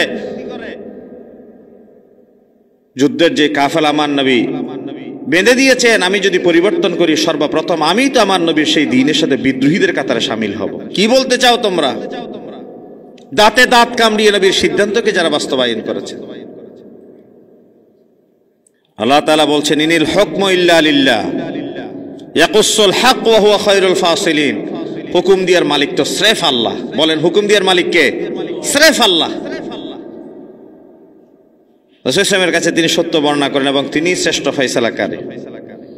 এবং আল্লাহ তাআলা বলছেন ইন্না আনজালনা ইলাইকাল কিতাবা বিল হক লিতাহকুমা বাইনান নাসি বিমা আরাকাল্লাহ। নবী হে আমার, আমি আপনাকে যে সত্য সুন্দর কিতাব ফয়সালা দিয়েছি, সেই কিতাব সেই ফয়সালা অনুসারে আপনি বিচার রায় দিবেন। ওয়ালা তাকুন লিল খায়িনিনা খাসিমা, কোন প্রতারক দ্বীনের ব্যাপারে যারা গড়িমসি করে তাদের পক্ষ অবলম্বন করবেন না আপনি। এবং আল্লাহ তাআলা সত্য সুন্দর এই বিধান প্রতিষ্ঠার ব্যাপারে তিনি বলেছেন নবী হে আমার, আপনি মদিনা প্রজাতন্ত্রের প্রেসিডেন্ট, আপনার কাছে মানুষ বিচার প্রার্থী হয়ে আসবে, আপনাকে দুটো অধিকার দেয়া হলো। বিশেষ করে লয়ারদের জন্য এই কাজটা দলিল দিতে বেশি প্রয়োজন। আমরা এক সময় মনে করতাম শ্রী বেগম খালেদা জিয়ার একটা রায়ের ব্যাপারে কিছু বিচারক এক সময় বিব্রত বোধ করছিলেন, এটা নিয়ে বেশ সমালোচনা হচ্ছিল দেশে। এই যে বেগম জিয়ার এই রায়, এই কোর্ট, এই আদালত বিব্রত বোধ করছে, তারা রায় দিচ্ছে না। আমরা দীর্ঘদিন সেটা নিয়ে ঘাটাঘাটি করলাম, একটু চিন্তা করলাম এটা কিভাবে হয়, এটা শরীফ ফয়সালা কি। ঘাটতে ঘাটতে একটা সময় কোরআনের আয়াতটা সামনে এসে গেল, ফাইন জাউকা ফাহকুম বাইনাহুম আও আ'রিদ আনহুম। নবী হে আমার, আপনার ব্যাপারে যদি, আপনার কাছে যদি কেউ বিচার প্রার্থী হয়ে আসে, আপনি যদি ন্যায় বিচার করেন ফাহকুম বাইনাহুম দেন। তবে কেউ যদি বিচার প্রার্থী আসে, আপনি যদি একান্ত রায় না দিতেও চান, অন্য আদালতে যাক। ওয়াইন তুরিদ আনহুম ফালা ইয়াদুররুকা শাইআ, বিব্রত বোধ করার অধিকার আল্লাহ বিচারককে দিয়েছে।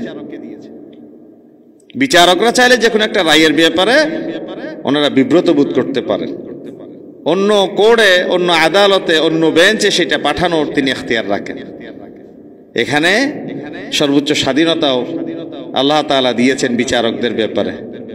যারা রাষ্ট্র পরিচালনা করবে, যারা বিচার কার্য সম্পাদন করবে, তাদেরকে আল্লাহ তাআলা সেই স্বাধীনতা দিয়েছেন। এবং খেলাফতের একটি গুরুত্বপূর্ণ মূলনীতি হচ্ছে মজলিসে শুরা কেন্দ্রিক শাসন ব্যবস্থা। আল্লাহ তাআলা নবী করিম সাল্লাল্লাহু আলাইহি ওয়াসাল্লামকে বলছেন, হাবিব আমার ফাবিমা রাহমাতিম মিনাল্লাহি লিনতা লাহুম, আপনি অতিশয় কোমল সাহাবায়ে কেরামদের জন্য। ওয়ালাউ কুনতা ফাজ্জান গালিজাল কলব লানফাদ্দু মিন হাওলিক, আপনি যদি কঠিন হতেন তারা আপনাকে ছেড়ে ভাগতো, আপনার আশেপাশে কেউ থাকতো না। এরপর কি বললেন, ফাআফু আনহুম, আপনি তাদেরকে ক্ষমা করুন। ওয়াস্তাগফির লাহুম, শুধু ক্ষমা করবেন না, তাদেরকে কাছে টেনে আপনিও আল্লাহর কাছে তাদের পক্ষ হয়ে ক্ষমা চান। ওয়াশাওয়িরহুম ফিল আমর, আপনি তাদের সাথে একটু মুশাওয়ারা করুন। তাহলে পরামর্শের রেজাল্ট কি হবে? 6:4, 6 এবং 4 হয়ে গেল। 10 জন একমত হইতে পারে নাই। আল্লাহ তাআলা বলছেন ওয়াশাওয়িরহুম ফিল আমর, পরামর্শের একটা মূলনীতি হচ্ছে সংখ্যাগরিষ্ঠ মতামতের উপর ভিত্তি করে আপনি কাজ শুরু করে দেন। ফাইদা আযামতা ফাতাওয়াক্কাল আলাল্লাহ, সংখ্যাগরিষ্ঠ মতামতের উপর ভিত্তি করে আল্লাহর উপর ভরসা করে কাজ করেন। যারা আল্লাহর উপর ভরসা করে কাজ করে, ইন্নাল্লাহা ইউহিব্বুল মুতাওয়াক্কিলিন, আল্লাহ যাদের আল্লাহর উপর তাওয়াক্কুল করে আল্লাহ তাদেরকে ভালোবাসে, তাদেরকে আল্লাহ তাআলা বরকত দান করবেন। তারপরে হচ্ছে কি, খেলাফতের গুরুত্বপূর্ণ মূলনীতি হচ্ছে সুবিচার নিশ্চিত করা। কোরআনুল কারীম আল্লাহ তাআলা সেই কথা বলেছেন, কুনু কাওয়ামিনা বিল কিসত শুহাদা লিল্লাহ, আল্লাহ তাআলার পক্ষে তোমরা সাক্ষী হয়ে দাঁড়িয়ে যাও। এই সাক্ষী দিতে গিয়ে তোমার সামনে কি বাবা আসলো, ওয়ালাউ আলা আনফুসিকুম, সেটা কি নিজের বিপক্ষে গেল? এমন একটা আইন প্রণয়ন করলেন যে আইনটা শেষ পর্যন্ত দেখা গেল আপনার নিজের বিপক্ষে চলে গেল। বলে যে হ্যাঁ, ওয়ালাউ আলা আনফুসিকুম যাক, আউল ওয়ালিদাইন, ছেলে মেয়ে মা বাবার বিপক্ষে যাক, ওয়াল আকরাবিন, নিকটজন দূরজন যা বিপক্ষে যাক, ইয়াকুন গনিয়ান আও ফাকিরান, সেটা কি ধনী না গরিব সেটা দেখার তোমার সুযোগ নাই। আল্লাহ তাআলা এখানে তাহলে সুবিচার নিশ্চিত করার একটা সোনালী যুগ যদি কেউ দেখতে চায়, তাহলে সাহাবায়ে কেরামদের যুগের দিকে যাওয়া দরকার। এটা ছাড়া পৃথিবীর ইতিহাসে চলে যে মাইট ইজ রাইট, জোর যার মুল্লুক তার। এখন আমার ক্ষমতা, আমি যা ইচ্ছে তাই হবে রায়। এই জন্যই তো প্রধান বিচারপতিকে আজকে বিচারে কাঠগড়ায় দাঁড়াতে হয়। বাংলাদেশের জন্যই তো কত বড় লজ্জার, কত বড় অপমানের একটা সিনারি আজকে জাতি দেখলো। একটি রাষ্ট্রের প্রধান বিচারপতিকে রাতের আন্ধারে পালাতে হয়, আর একটা দেশের প্রধান বিচারপতিকে কারান্তরীণ থাকতে হয়। তারপরে মুসলমানদের মাঝে ভ্রাতৃত্ব তৈরি ও সমগ্র মানবতার কল্যাণ সাধন খেলাফতের অন্যতম মূলনীতি। নবী করিম সাল্লাল্লাহু আলাইহি ওয়াসাল্লাম বলেছেন, আল মুমিনুনা কাজাসাদিন ওয়াহিদিন, যেটা সাহাবায়ে কেরামদের যুগে ছিল। সারা দুনিয়ার সমস্ত মুমিন একটি দেহের নিয়ে, ইশতাকা আইনুহু ইশতাকা কুল্লুহু, কোন মানুষের চুকে ব্যথা পেলে যেমন পুরো শরীর ব্যথাতুর হয়ে যায়, ঠিক ফিলিস্তিনের আমার একজন ভাই আক্রান্ত হলে বাংলাদেশের একজন মুসলমান যার কলিজায় সরিষার দানা পরিমাণ ঈমান আছে, সে কোনোদিন নিরাপদে ঘুমাতে পারে না, ঠিক না? ইন্নামাল মুমিনুনা ইখওয়া। কাঁটাতারের এই বেড়া আমাদের জন্য কোনো বিভেদ কিংবা দূরত্ব সৃষ্টি করতে পারে না। আল্লাহ তাআলা সেই কথাই বলেছেন, ওয়া কুনতুম আলা শাফা হুফরাতিন মিনান নারি ফাআনকাযাকুম মিনহা, জাহান্নামে তো চলেই গিয়েছিলা, আল্লাহ তাআলা তোমাদেরকে টেনে জান্নাতের দরজা পর্যন্ত পৌঁছে দিয়েছে। ফাআল্লাফা বাইনা কুলুবিকুম ফাআসবাহতুম বিনি'মাতিহি ইখওয়ানা, ভ্রাতৃত্বের বন্ধনে তোমাদেরকে আবদ্ধ করে দিয়েছে। এই জন্যই তো আমরা দ্বীনি চেতনায় উজ্জীবিত যারা, একটা বিষয় আপনারা লক্ষ্য করবেন, যারা সম আদর্শের সমচেতনায় বিশ্বাসী, সম আদর্শের সমচেতনায় বিশ্বাসী, এই মানুষ চট্টগ্রাম থেকে সারা বাংলাদেশ একটা টাকা একটা পয়সা কানা করি ছাড়া কিন্তু তিনি ঘুরিয়ে আসতে পারেন। ইনি আমার দ্বীনি ভাই, ইনি আমার দ্বীনি বোন, ইনি আমার আদর্শের সৈনিক, ইনি আমার নবী করিম সাল্লাল্লাহু আলাইহি ওয়াসাল্লামের সুন্নাহর অনুসারী। এই যে উখুওয়াতের যে সম্পর্ক, ভ্রাতৃত্ববোধের যে সম্পর্ক, সেটা আমরা তো আমাদের দেশেই দেখতে পাই। এমন দায়িত্বশীলকেও আমরা পেয়েছি জীবনে, বিশ্ববিদ্যালয় লাইফে দায়িত্বশীলে চট্টগ্রাম বিশ্ববিদ্যালয়ে আমরা এমনও সময় দেখেছি, যদিও আমরা ফ্যাসিজমের সময়ের সেই 7-8 সালের দিকে দায়িত্বশীলরা রাত্রিবেলায় টিকই ঘুমিয়েছে, কিন্তু ফজর উঠতে দেখি যে বালিশটা আমার মাথার নিচে, তিনি ফ্লোরে মেঝেতে ঘুমাচ্ছেন, হাত তার মাথার নিচে, হাত মাথার নিচে, এবং শেষ রাত উঠে তিনি আল্লাহর দরবারে তাহাজ্জুদে দাঁড়িয়ে গিয়েছে। তার চোখের পানি এবং কান্নার রোনাজারিতে আমাদের ঘুম ভেঙে গেল। উঠে দেখছি স্কুল কলেজ পড়ুয়া সেই ভাই এখন যাই নামাজে চোখের পানিতে বুক বাসাচ্ছে, রাষ্ট্রের নিরাপত্তা, শান্তি শৃঙ্খলা, স্থিতিশীলতার জন্য তিনি দোয়া করছেন। এই যে হুয়াতের যে সম্পর্ক, ভ্রাতৃত্ববোধের যে সম্পর্ক, ওই যে সাহাবায়ে কেরামদের এক যুদ্ধের ইতিহাস নিশ্চয় মনে আছে। কিছু সাহাবী শাহাদতের মুখোমুখি হয়েছে, পানি বলে ডাক দিয়েছে। এই সাহাবী বলে আমার পাশের জনের বেশি তৃষ্ণা, উনি বলেন ওই পাশের জনের ভাইয়ের তৃষ্ণা, উনি বলেন পাশের জনের তৃষ্ণা। এখন লাস্ট জনের কাছে গিয়ে সামনের জন আবার বলে পানি, এখন আবার শেষে যেতে সকলে একসাথে শাহাদত বরণ করল। আমার চেয়ে ওই ইউহিব্বুলি আখিক মা ইউহিব্বুলি নাফসি, আমার কাছে আমার ওই পছন্দের জিনিসটা, আমার ভাইয়ের যদি পছন্দ, একই পছন্দ যদি আমার, তাহলে আমার ভাইকে প্রাধান্য দিয়ে তাই আমার ঈমান সেটা দাবির কথা বলে। ইন্নামাল মুমিনুনা ইখওয়া। তারপরে কোরআন সুন্নাহ ভিত্তিক শাসন ব্যবস্থার সেই মূলনীতি, অন্যতম খেলাফতের, যেটা নবী করিম সাল্লাল্লাহু আলাইহি ওয়াসাল্লাম বলেছেন, তারাকতু ফীকুম আমরাইন, I am leaving for you two things, দুটো জিনিস তোমাদের কাছে রেখে যাচ্ছি, বেশি কিছু নয়। এবং বাবা মারা যাওয়ার পরে ছেলে মেয়েরা ওয়ারিশ সূত্রে মিরাসের অধিকারী হয়। নবী করিম সাল্লাল্লাহু আলাইহি ওয়াসাল্লাম বলেছেন, আমার ওয়ারিশ যারা, তারা কোরআন হাদিসের মিরাস গ্রহণ করে, দুনিয়াবি কোনো সম্পদ তাদের জন্য আমি রেখে যাই না। কোরআন এবং সুন্নাহ। আপনারা অনেকেই আমাদেরকে দেখে দেখে হাসেন, এই হুজুররা কি ওয়াজ করে এগুলা, সারাদিন 24 ঘন্টা দুনিয়া আখিরাত, জান্নাত জাহান্নাম, কিছু পাগলামি করে। মসজিদে অনেকেই আমরা বুঝি তো এগুলা, শেষে আসে আগে চলে যায়, বলছে হুজুর তো হুজুরের কথাই বলবে, এগুলো বলুক না উনি। একটা গ্রাম্য এক্সাম্পল দিই, একদম সাদামাটা এক্সাম্পল আর কি। সেটা আমাদের কাছে যে মাছের পোনা বিক্রেতা, আমরা মাছের বাইশ বলি আর কি, মাছের পোনা বিক্রেতা ছোটবেলায় দেখতাম যে ডেকসিতে করে পানি ভর্তি মাছ নিয়ে এক গ্রাম থেকে আরেক গ্রামে মাইলের পর মাইল হেঁটে হেঁটে যাইত। মাছের দাম কত? 2000। একজন মানুষ সামনে সামনে হাঁটে, মাছের পোনা যিনি কাঁধে নিয়েছেন তিনি পিছনে পিছনে হাঁটেন। দেখলাম যে অর্ধেক যাওয়ার পরে যিনি সামনে সামনে হাঁটেন তিনি একটা টি স্টলে গিয়ে ভিতরে চা খাচ্ছেন, বাইরে যিনি মাছের ভাতটা নিয়ে তিনি পিছনে পিছনে হাঁটছেন, তিনি দেখি যে দোকানে ঢুকে না। জিজ্ঞাসা করলাম, আমাদের ওখানে একজন মানুষ ছিলেন মুরব্বী, উনি প্রায় সময় মাছের বাচ্চা পোনা নিয়ে আসতেন। একদিন ওনারা জিজ্ঞাসা করলাম, আসলে ছোটবেলা না বুঝে জিজ্ঞাসা করছিলাম তখন, বলে যে উনি সব সময় দেখি যে দোকানের ভিতরে চা খান আঙ্কেল, আপনি বাইরে দাঁড়ায় থাকেন, ব্যাপার কি বুঝলাম না। বলে যে বাবা দেখছো, এই যে আমি বাইরে দাঁড়ায় থাকি নাই, আমার যে মাছের ভাতটা ডেকসিটা, এইটা আমি চা খেতে খেতে পা দিয়ে নাড়াইতে থাকি, এটা তুমি কখনো খেয়াল করছো? বলে যে এটা তো আমি খেয়াল করে নিবে। বলে যে আজকে দেখো, বলে যে চা খেতে খেতে এই মাছের ভাতটা আমি নাড়াইতে থাকি, পা দিয়ে নাড়াচ্ছি আর চা খাচ্ছি। কেন বাবা এটা কেন করছেন? বলে যে এই 5টা মিনিট চা পান করতে গিয়ে যদি আমি নিজেকে একটু অবসর দিই, এই মাছের পোনাগুলো এখানেই মারা যাবে। 5টা মিনিট, শুধু 10টা মিনিট এই মাছ নিয়ে আমাকে আর আমার ওই জায়গায় যাইতে হবে না। বলছে আলমাল আমাদের এই পাগলামি, আসলে জান্নাত জাহান্নাম, তবলিগ, দাওয়াত, খয়রাত, ওয়াজ, নসিহত, এগুলোর মূল উদ্দেশ্য হচ্ছে আপনি জানেন, ঠিক আছে, আপনার জানাটাকে একটু শান দিয়া, একটু মনে করিয়ে দিয়া, একটু জানাই দিয়া আমি মুসলমান, আমি মুসলমান, সেটা মনে থাকে না বলেই তো জুমার দিন মসজিদ ভর্তি হয়, ফজরের নামাজে 5 জন মুসল্লি হয় না।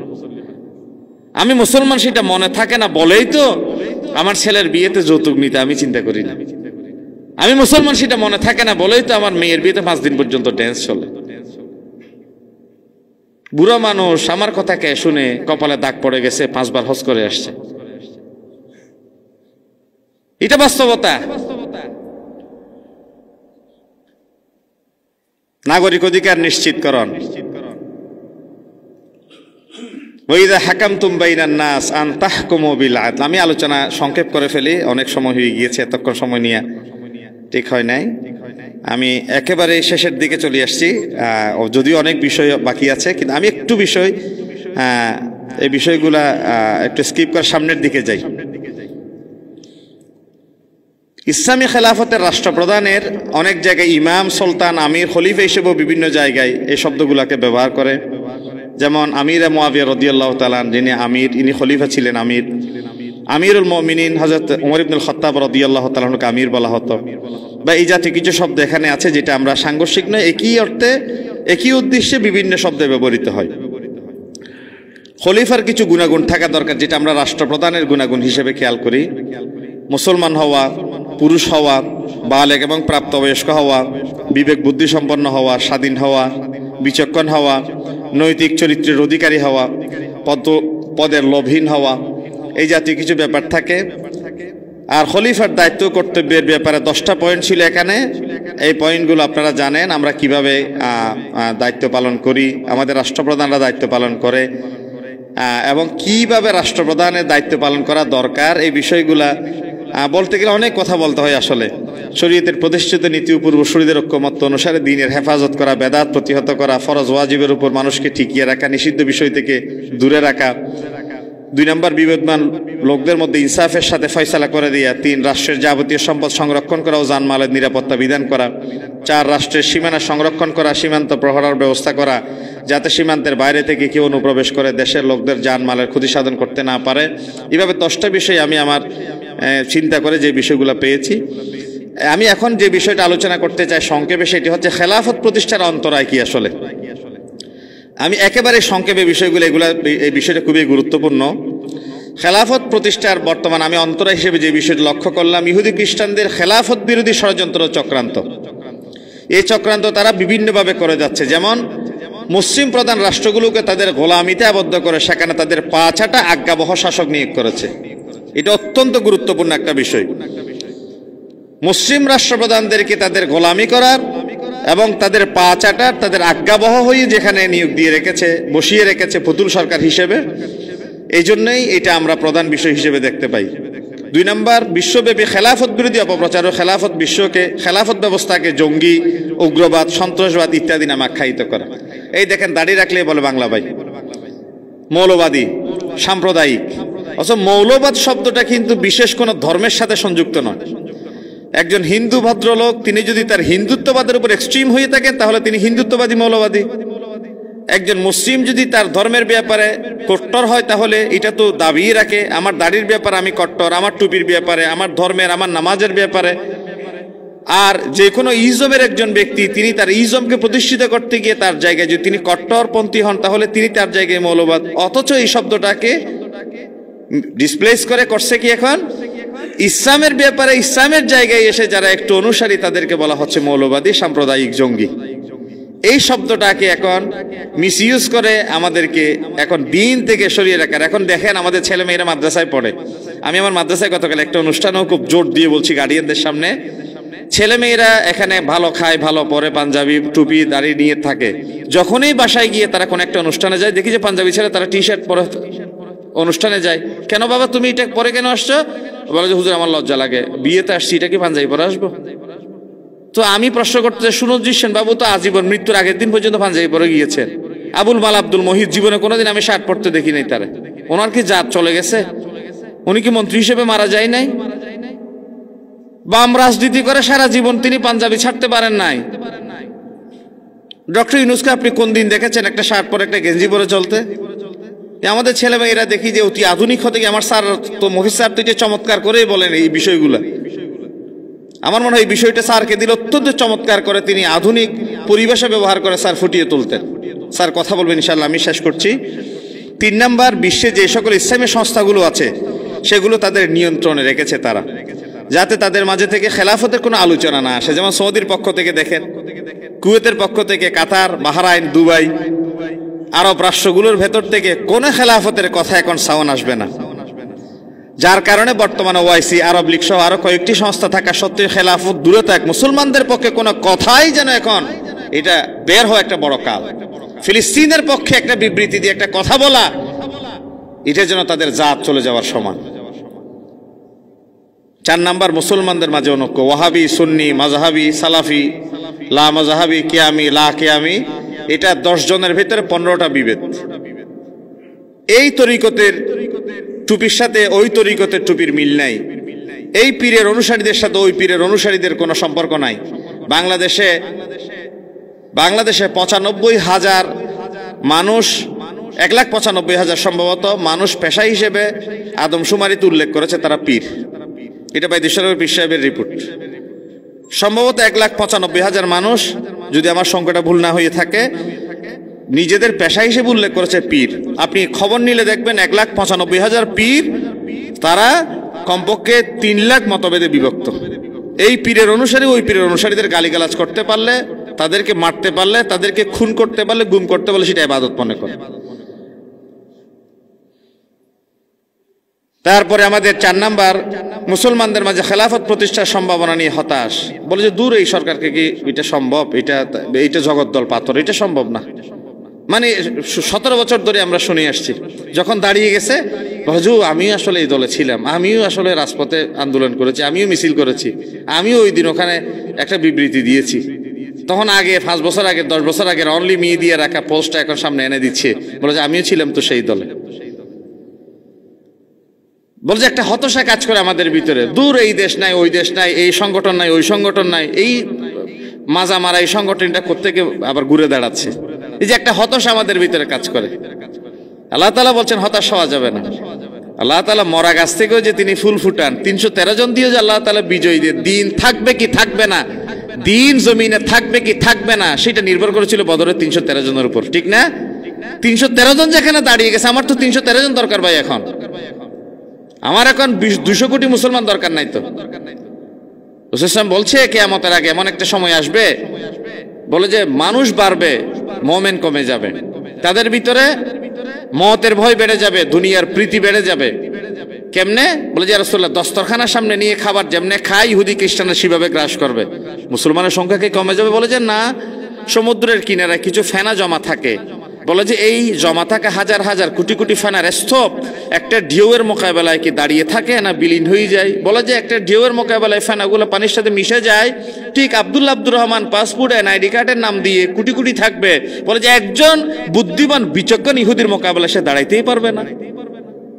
গত 200 বছরের ইতিহাসে মুসলমানরা একটা দিয়েশলে আবিষ্কার করে নাই, একটা বোতল আবিষ্কার করে নাই, একটা ফ্রিজ আবিষ্কার করে নাই। এই মুসলমান কোকাকোলার বিরুদ্ধে স্লোগান দেয়, এই মুসলমান প্রথম আলোর বিরুদ্ধে স্লোগান দেয়, RFL এর বিরুদ্ধে স্লোগান দেয়। তারা আবিষ্কার করে, আমরা ভোগ করি, আর তাদের কাছে যাওয়ার মতো আমাদের কোনো পণ্য নাই, আর আমরা তাদের আবিষ্কৃত পণ্য নিয়ে এখন সমালোচনা করি। আমরা চাইলে তো আমাদের ছেলে মেয়েদের, আমি যদি এখন জিজ্ঞাসা করি ভাই আপনার ছেলে মেয়ে কি করে, বুয়েটে পড়ে, চুয়েটে পড়ে, মেডিকেলে পড়ে, মাদ্রাসায় পড়ে, সব জায়গায় পড়ে, কিন্তু আপনার ছেলে একটা বিজ্ঞানী হবে এই চিন্তা নিয়ে কোনো ছেলে মেয়েকে এখন কেউ তৈরি করে না।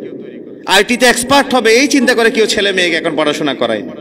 সবাই চাই ডাক্তার, সবাই চাই ইঞ্জিনিয়ার। কেন? সেনাপ্রধানের এই চিন্তা নিয়ে, রাষ্ট্রপ্রধানের একটা চিন্তা নিয়ে, অথবা আইটিতে বিশেষজ্ঞ হয়ে একটা ছেলে ইন্টারন্যাশনালি নেতৃত্ব দিবে এই চিন্তা নিয়ে কোনো কেউ ছেলে মেয়েকে, সে তার যোগ্যতা হইলে হইল আলহামদুলিল্লাহ, না হইল সুবহানাল্লাহ, এটা আমার দরকার নাই, তার যোগ্যতা নিয়ে সে যা হওয়ার তাই হবে। সুনির্দিষ্ট টার্গেট নিয়ে পরিকল্পনা বেশ একটা কাজ করবে, সেটা যেন আমাদের ভিতরে এখন চেপে ধরল হয় না। তাহলে খেলাফত প্রতিষ্ঠায় আমাদের ভিতর যে হতাশা, সেই জিনিসটা কাজ করে। আর সর্বশেষ আমার যে পয়েন্টটা ছিল সেটা হচ্ছে খেলাফত প্রতিষ্ঠার যে সম্ভাবনা, সেটা একটু বলে শেষ করছি। সেটা হচ্ছে মুসলমানরা সঠিক এবং সত্য পথে আছে। আল্লাহ তাআলা সেই কথায় বলেছেন ইন্নাদ-দীনা ইনদাল্লাহিল ইসলাম, ইসলাম মনোনীত ধর্ম, ইসলামের উপর আমরা আছি, সেটা আমাদের আশার প্রথম নাম্বার। নাম্বার 2, তিনি আমাদেরকে সাহায্য করবেন এবং হতাশ হতে নিষেধ করেছেন, ওয়ালা তাহিনু ওয়ালা তাহজানু ওয়া আনতুমুল আ'লাউন ইন কুনতুম মুমিনিন। নাম্বার 3, আশা জাগানি ও প্রেরণা সৃষ্টিকারী প্রতিশ্রুতি, যেমন কোরআনের আয়াত বলেছি, ওয়া'আদাল্লাহুল লাযীনা আমানু মিনকুম ওয়া আমিলুস সালিহাত লা ইস্তাখলিফান্নাহুম ফিল আরদ। আল্লাহ তাআলা এই জমিনে খেলাফতের মসনদে বসাবেন, যেমনি বসিয়েছিলেন। তিনি আমাদের অন্তরে শান্তি দিবেন, তিনি পছন্দ করেন এমন দিন এই জমিনে কায়েম করবেন, সেটা আল্লাহর ওয়াদা। 4 নাম্বার, ফিতনা সমূহ ভবিষ্যৎবাণী এবং আসন্ন পরীক্ষা সমূহের আগাম সংবাদ। আল্লাহ তাআলার হাবিব বলেছেন, বলে যে সামনে এমন ফিতনা আসবে যাতে উপবিষ্ট ব্যক্তি দণ্ডায়মান ব্যক্তি থেকে উত্তম হবে, দণ্ডায়মান ব্যক্তি চলা ব্যক্তি থেকে উত্তম হবে, চলমান ব্যক্তি ওই ব্যক্তি থেকে উত্তম হবে যে দৌড়াচ্ছে। ফিতনা যে কাউকে গ্রাস করবে, তাই যে ব্যক্তি কোনো আশ্রয় পাবে সে যেন তা গ্রহণ করে, অর্থাৎ ফিতনা থেকে বাঁচার জন্য সে চেষ্টা করে। যেহেতু আগাম আমাদেরকে সুসংবাদ দেওয়া হয়েছে, আমরা ফিতনা বুঝতে পারি, চিনতে পারি, ওলামায়ে কেরামরা সজাগ করে, আমরা ফিতনা থেকে বাঁচার জন্য সজাগ থাকবো। 5 নাম্বার, মানুষের অন্তর পরিবর্তন করে দেওয়ার মালিক একমাত্র আল্লাহ। এই জন্য আল্লাহর কাছে দোয়া করবো, আল্লাহ তোমার 2 আঙ্গুলের মাঝখানেই আমাদের অন্তর, তুমি আল্লাহ আঙ্গুলটা ডান দিকে ঘুরিয়ে আমাদের অন্তরটাকে তোমার দিন প্রতিষ্ঠার চেতনার দিকে ঘুরিয়ে দাও, বলি আমিন। 6 নাম্বার, সংরক্ষিত শরীয়ত। হাজারো চেষ্টা করলে তাদের জ্ঞান বিজ্ঞান প্রযুক্তি ইনফরমেশন টেকনোলজি আমাদের শরীয়তের বেসিক কনসেপ্টটা তারা যারা মোমেন আর রিয়েল ফলোয়ার তাদের অন্তর থেকে কেউ মুছতে পারবেন, যেহেতু সেটা আল্লাহর সিদ্ধান্ত। ইন্না নাহনু নাযালনা যিকর ওয়া ইন্না লাহু লাহাফিজুন, সেটা আল্লাহর সিদ্ধান্ত। আল্লাহ হাফেজে কোরআনের সিনায় কোরআন রাখা মানে সেটা আল্লাহর একটা সিদ্ধান্ত বাস্তবায়ন। আল্লাহ বলেছেন কোরআন সংরক্ষণ করব, কেমনে রাখবেন? বলে যে হাফেজদের সিনায় কোরআন, মা বাবা যারা হাফেজ বানানোর জন্য, আমার মুফিজ স্যার যদিও স্যার প্রচার করে না, সেটা আমি স্যারের সাথে হজে ছিলাম, 24 ঘন্টা স্যার কোরআন পড়তে থাকে। স্যার নিজে নিজেই বুড়া বয়সে কিন্তু হাফেজ হয়ে গিয়েছে, আলহামদুলিল্লাহ বলেন না? স্যার নিজে নিজে হাফেজ হয়ে গিয়েছে, স্যার কোনো মাদ্রাসায় যান নাই। স্যার প্রত্যেকটা নামাজে দেখবেন কোরআন শরীফের মাঝখান থেকে তেলাওয়াত করে। সেটা কিভাবে? নিজে নিজে। এই যে নিজে নিজে পড়ার একটা তাড়না তৈরি হইলে বুড়া বয়সে, এই পড়ন্ত বিকালে, এটা কেন তৈরি হইলো? এটা বলতে আল্লাহর একটা সিদ্ধান্ত বাস্তবায়নের জন্য আল্লাহ স্যারের অন্তরে ইলহাম করে দিয়েছে, না তুমি এটা করো, এটা তোমার করা দরকার। কারণ এই বয়সে একজন মানুষ যে হাফেজ হয়েছে, কোরআন মুখস্থ করেছে, সবচেয়ে কোরআনের কয়েকটা কঠিন পারার ভিতরে একটা পারা হচ্ছে, স্যার আজকে মাগরিবের সময় তেলাওয়াত করেছেন, এখনো বসে বসে পড়ছেন 11 নম্বর পারাটা। এই যে সূরা ইউনূস যে তেলাওয়াত করছে স্যার নিজে নিজে পড়ে। সৌদি আরবে যখন ছিলাম দেখতাম যে মিনা মুজদালিফায় স্যার ইমামতি করতেন। স্যার যেহেতু আরবের কণ্ঠে তেলাওয়াত করেন, তালুকদার স্যার খুব পছন্দ করেন স্যারকে, আমরাও দীর্ঘ সময় মনোযোগ সহকারে তেলাওয়াত শুনি। এই যে তেলাওয়াতগুলা করা, হাফেজ হওয়া, এই ইন্টেনশনটা আল্লাহর পক্ষ থেকে এসেছে। কারণ আল্লাহর সিদ্ধান্ত এই যে উলামায়ে কেরাম ছোট ছোট বাচ্চাদের সিনে কোরআন রাখার মাধ্যমে আল্লাহর কোরআন জমিনে টিকে থাকার একটা প্রক্রিয়া এটা, আলহামদুলিল্লাহ। আমি স্যারকে অ্যাপ্রিসিয়েট করি যে আমার ওস্তাদ সরাসরি এই বয়সে হাফেজ হয়েছেন, এটা আমাদের জন্য একটা মাইল ফলক, এটা আমাদের জন্য বড় দৃষ্টান্ত। আল্লাহ তাআলা স্যারকে দীর্ঘ হায়াত এবং সুস্থ জীবন দান করে, বলি আমিন। 7 নাম্বার, ভৌগোলিক অবস্থানগত বিবেচনায় আমরা দিন বিজয়ী করতে পারবো, সেটা চিন্তা করতে পারি কিভাবে। বর্তমান 170 কোটি জনসংখ্যা বলি, আমরা 200 কোটি বলি আর কি, মুসলিম উম্মাহ গড়ে উঠেছে। এই জনসংখ্যার 23.4% হচ্ছে মুসলমান।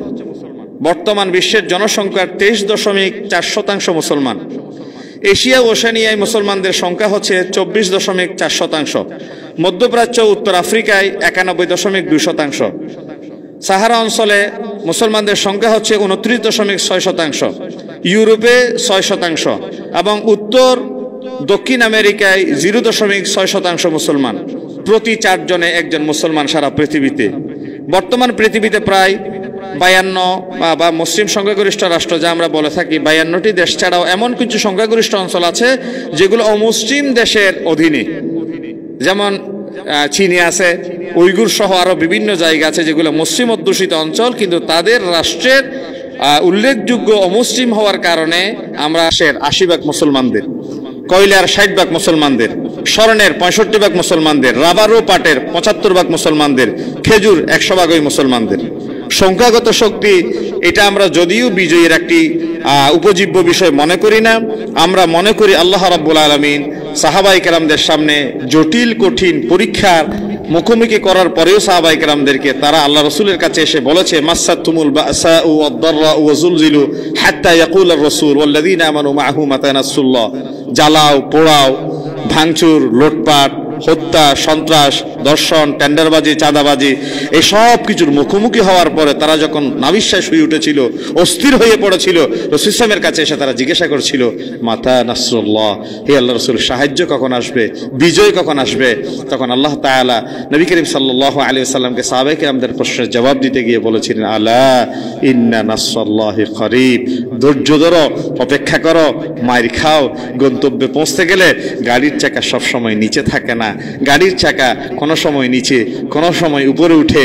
আর একটি দালান কোটা বিল্ডিং বিনির্মাণের সময় সমস্ত ইট যদি অনশন করে বলে, আমি সেফটি ট্যাঙ্কিতে যাব না, আমি ছাদে ভিজবো না, টয়লেটে ভিজবো না, আমি রোদে পড়বো না, এই চিন্তা করে যদি সমস্ত ইট অনশন করত, তাহলে আজ পর্যন্ত পৃথিবীবাসী কোনো দালান কোটা বিল্ডিং নির্মাণ করতে পারতো না। প্রয়োজনের তাগিদে কাউকে জেলে যেতে হবে, কাউকে জলমের মুখোমুখি হতে হবে, কারো হাত যাবে, পা যাবে, জেলে যেতে হবে, বন্দিত্ব বরণ করতে হবে। এক সময় আমাদের একমাত্র ছেলে মেয়ে থাকলো, তাকে হারাতে হতে পারে। সব ত্যাগ কোরবানির নাজরানার ভেতর দিয়ে একটা সময় একটি বিজয়ীর হাসি আমরা হাসব, একটি সোনালী সূর্য উদিত হবে, সেই সূর্য হবে খেলাফত আলা মিনহাজিন নবুয়ার আদলে। আল্লাহ রাব্বুল আলামিন, আমি আমার ওমর ফারুক ভাইয়ের আমন্ত্রণে এসে সাহাবায়ে কেরাম অথবা খোলাফায়ে রাশিদিনের সোনালী যুগের এই বিষয়ের উপর সংক্ষিপ্ত পরিসরে আলোচনা করার সুযোগ পেয়েছি। বিশেষ করে আমার সরাসরি ওস্তাদ, আমার স্যার, আমার আলোচনা শুরু থেকে শেষ পর্যন্ত যে ধৈর্য ধারণ করে বসে শুনে আমাকে যে ধন্য করেছেন আমার জীবনের, আমার কোনো ভুলভ্রান্তি থাকলে অবশ্যই স্যার শুধরে দিবেন, সেটা আমি মাথার উপর রাখবো। কারণ আমার ওস্তাদ আমার সামনে বসে আমাকে কি পড়িয়েছেন, আমাকে কি প্রশিক্ষণ দিয়েছেন, স্যাররা সামনের দিকে যেভাবে আমাদেরকে নিয়ে যাচ্ছেন, আমরা সামনের পথ চলার উপরে টিকে থাকতে পারবো কিনা, আমি স্যারের কাছে সেই পরামর্শ চেয়ে আপনাদের দোয়া চেয়ে আজকের আলোচনা আমি এখানে শেষ করলাম। আমা তৌফিক ইল্লা বিল্লাহ। আসসালামু আলাইকুম ওয়া রাহমাতুল্লাহি ওয়া বারাকাতুহু।